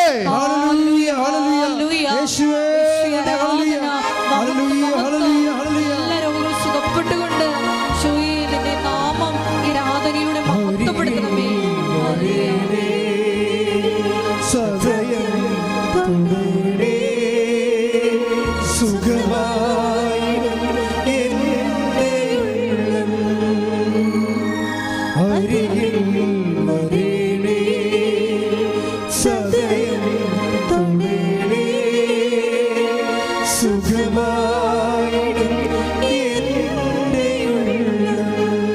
പരിശുദ്ധ പരമദിവ്യകാരുണ്യത്തിന് ആരാധനയും സ്തുതിയും പുകഴ്ചയും ഉണ്ടായിരിക്കട്ടെ. പരിശുദ്ധ പരമദിവ്യകാരുണ്യത്തിന് ആരാധനയും സ്തുതിയും പുകഴ്ചയും ഉണ്ടായിരിക്കട്ടെ. മക്കളെ, ജോലിയില്ലാത്തവര്, വീടില്ലാത്തവര്,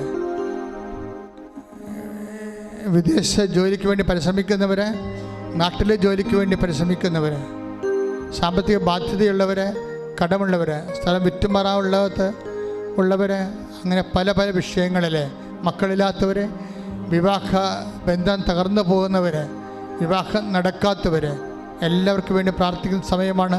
അത് ശക്തമായി സ്തുതിക്കട്ടെ. ഹല്ലേലൂയ. കർത്താവിന്റെ ഉന്നതമായ നാമത്തിന് സ്വന്തം ചെയ്യുന്ന കർത്താവേ, കർത്താവിൻ്റെ വിശുദ്ധ പൗരോഹിത്യം മഹത്വപ്പെടുന്ന കർത്താവ് സഭയിലുള്ള സാന്നിധ്യം പ്രകടമാക്കണ കർത്താവ്.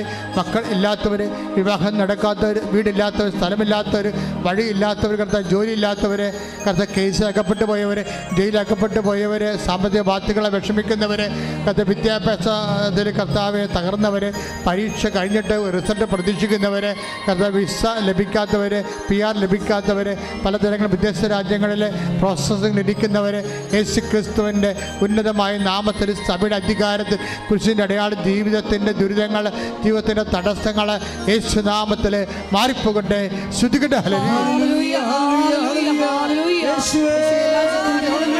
തടസ്സങ്ങൾ മാറിക്കൊണ്ട് ആരാധനയിലൂടെ നാമത്തെ വീണ്ടും വീണ്ടും മഹത്വപ്പെടുത്തണമേ.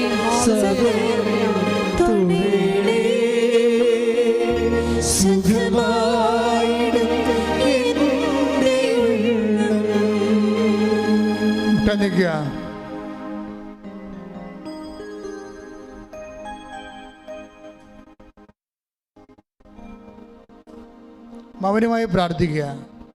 അച്ഛൻ പ്രാർത്ഥിക്കാത്ത വിഷയങ്ങളുണ്ടെങ്കിൽ നിങ്ങൾക്കിപ്പോൾ ഓൺലൈനിലുള്ളവർക്ക് നിങ്ങൾക്കും മൗനമായി പ്രാർത്ഥിക്കാവുന്നതാണ്.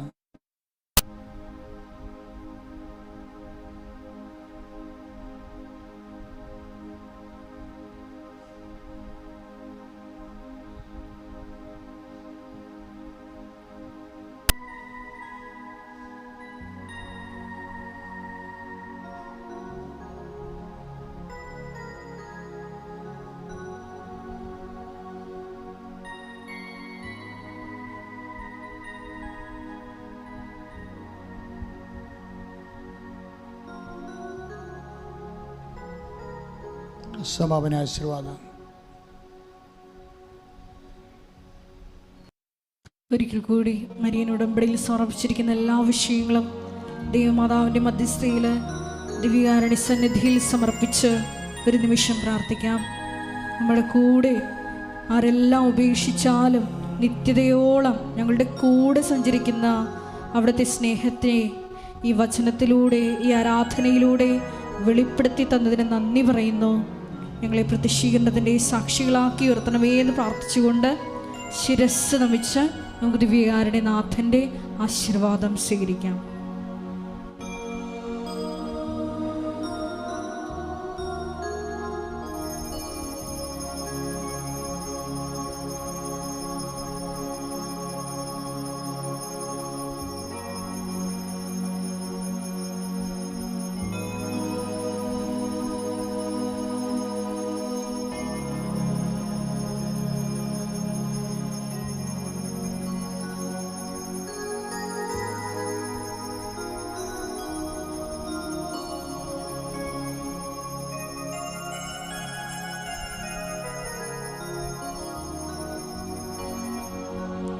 പരിശുദ്ധ പരമമാ ദിവ്യകാരുണ്യമേ, എന്നുമെന്നും അങ്ങേയ്ക്കാരാധന. പരിശുദ്ധ പരമമാ ദിവ്യകാരുണ്യമേ, എന്നുമെന്നും അങ്ങേയ്ക്കാരാധന. പരിശുദ്ധ പരമമാ ദിവ്യകാരുണ്യമേ, എന്നുമെന്നും അങ്ങേയ്ക്കാരാധന. ആവേ ആവേ ആവേ മരിയ, ആവേ ആവേ ആവേ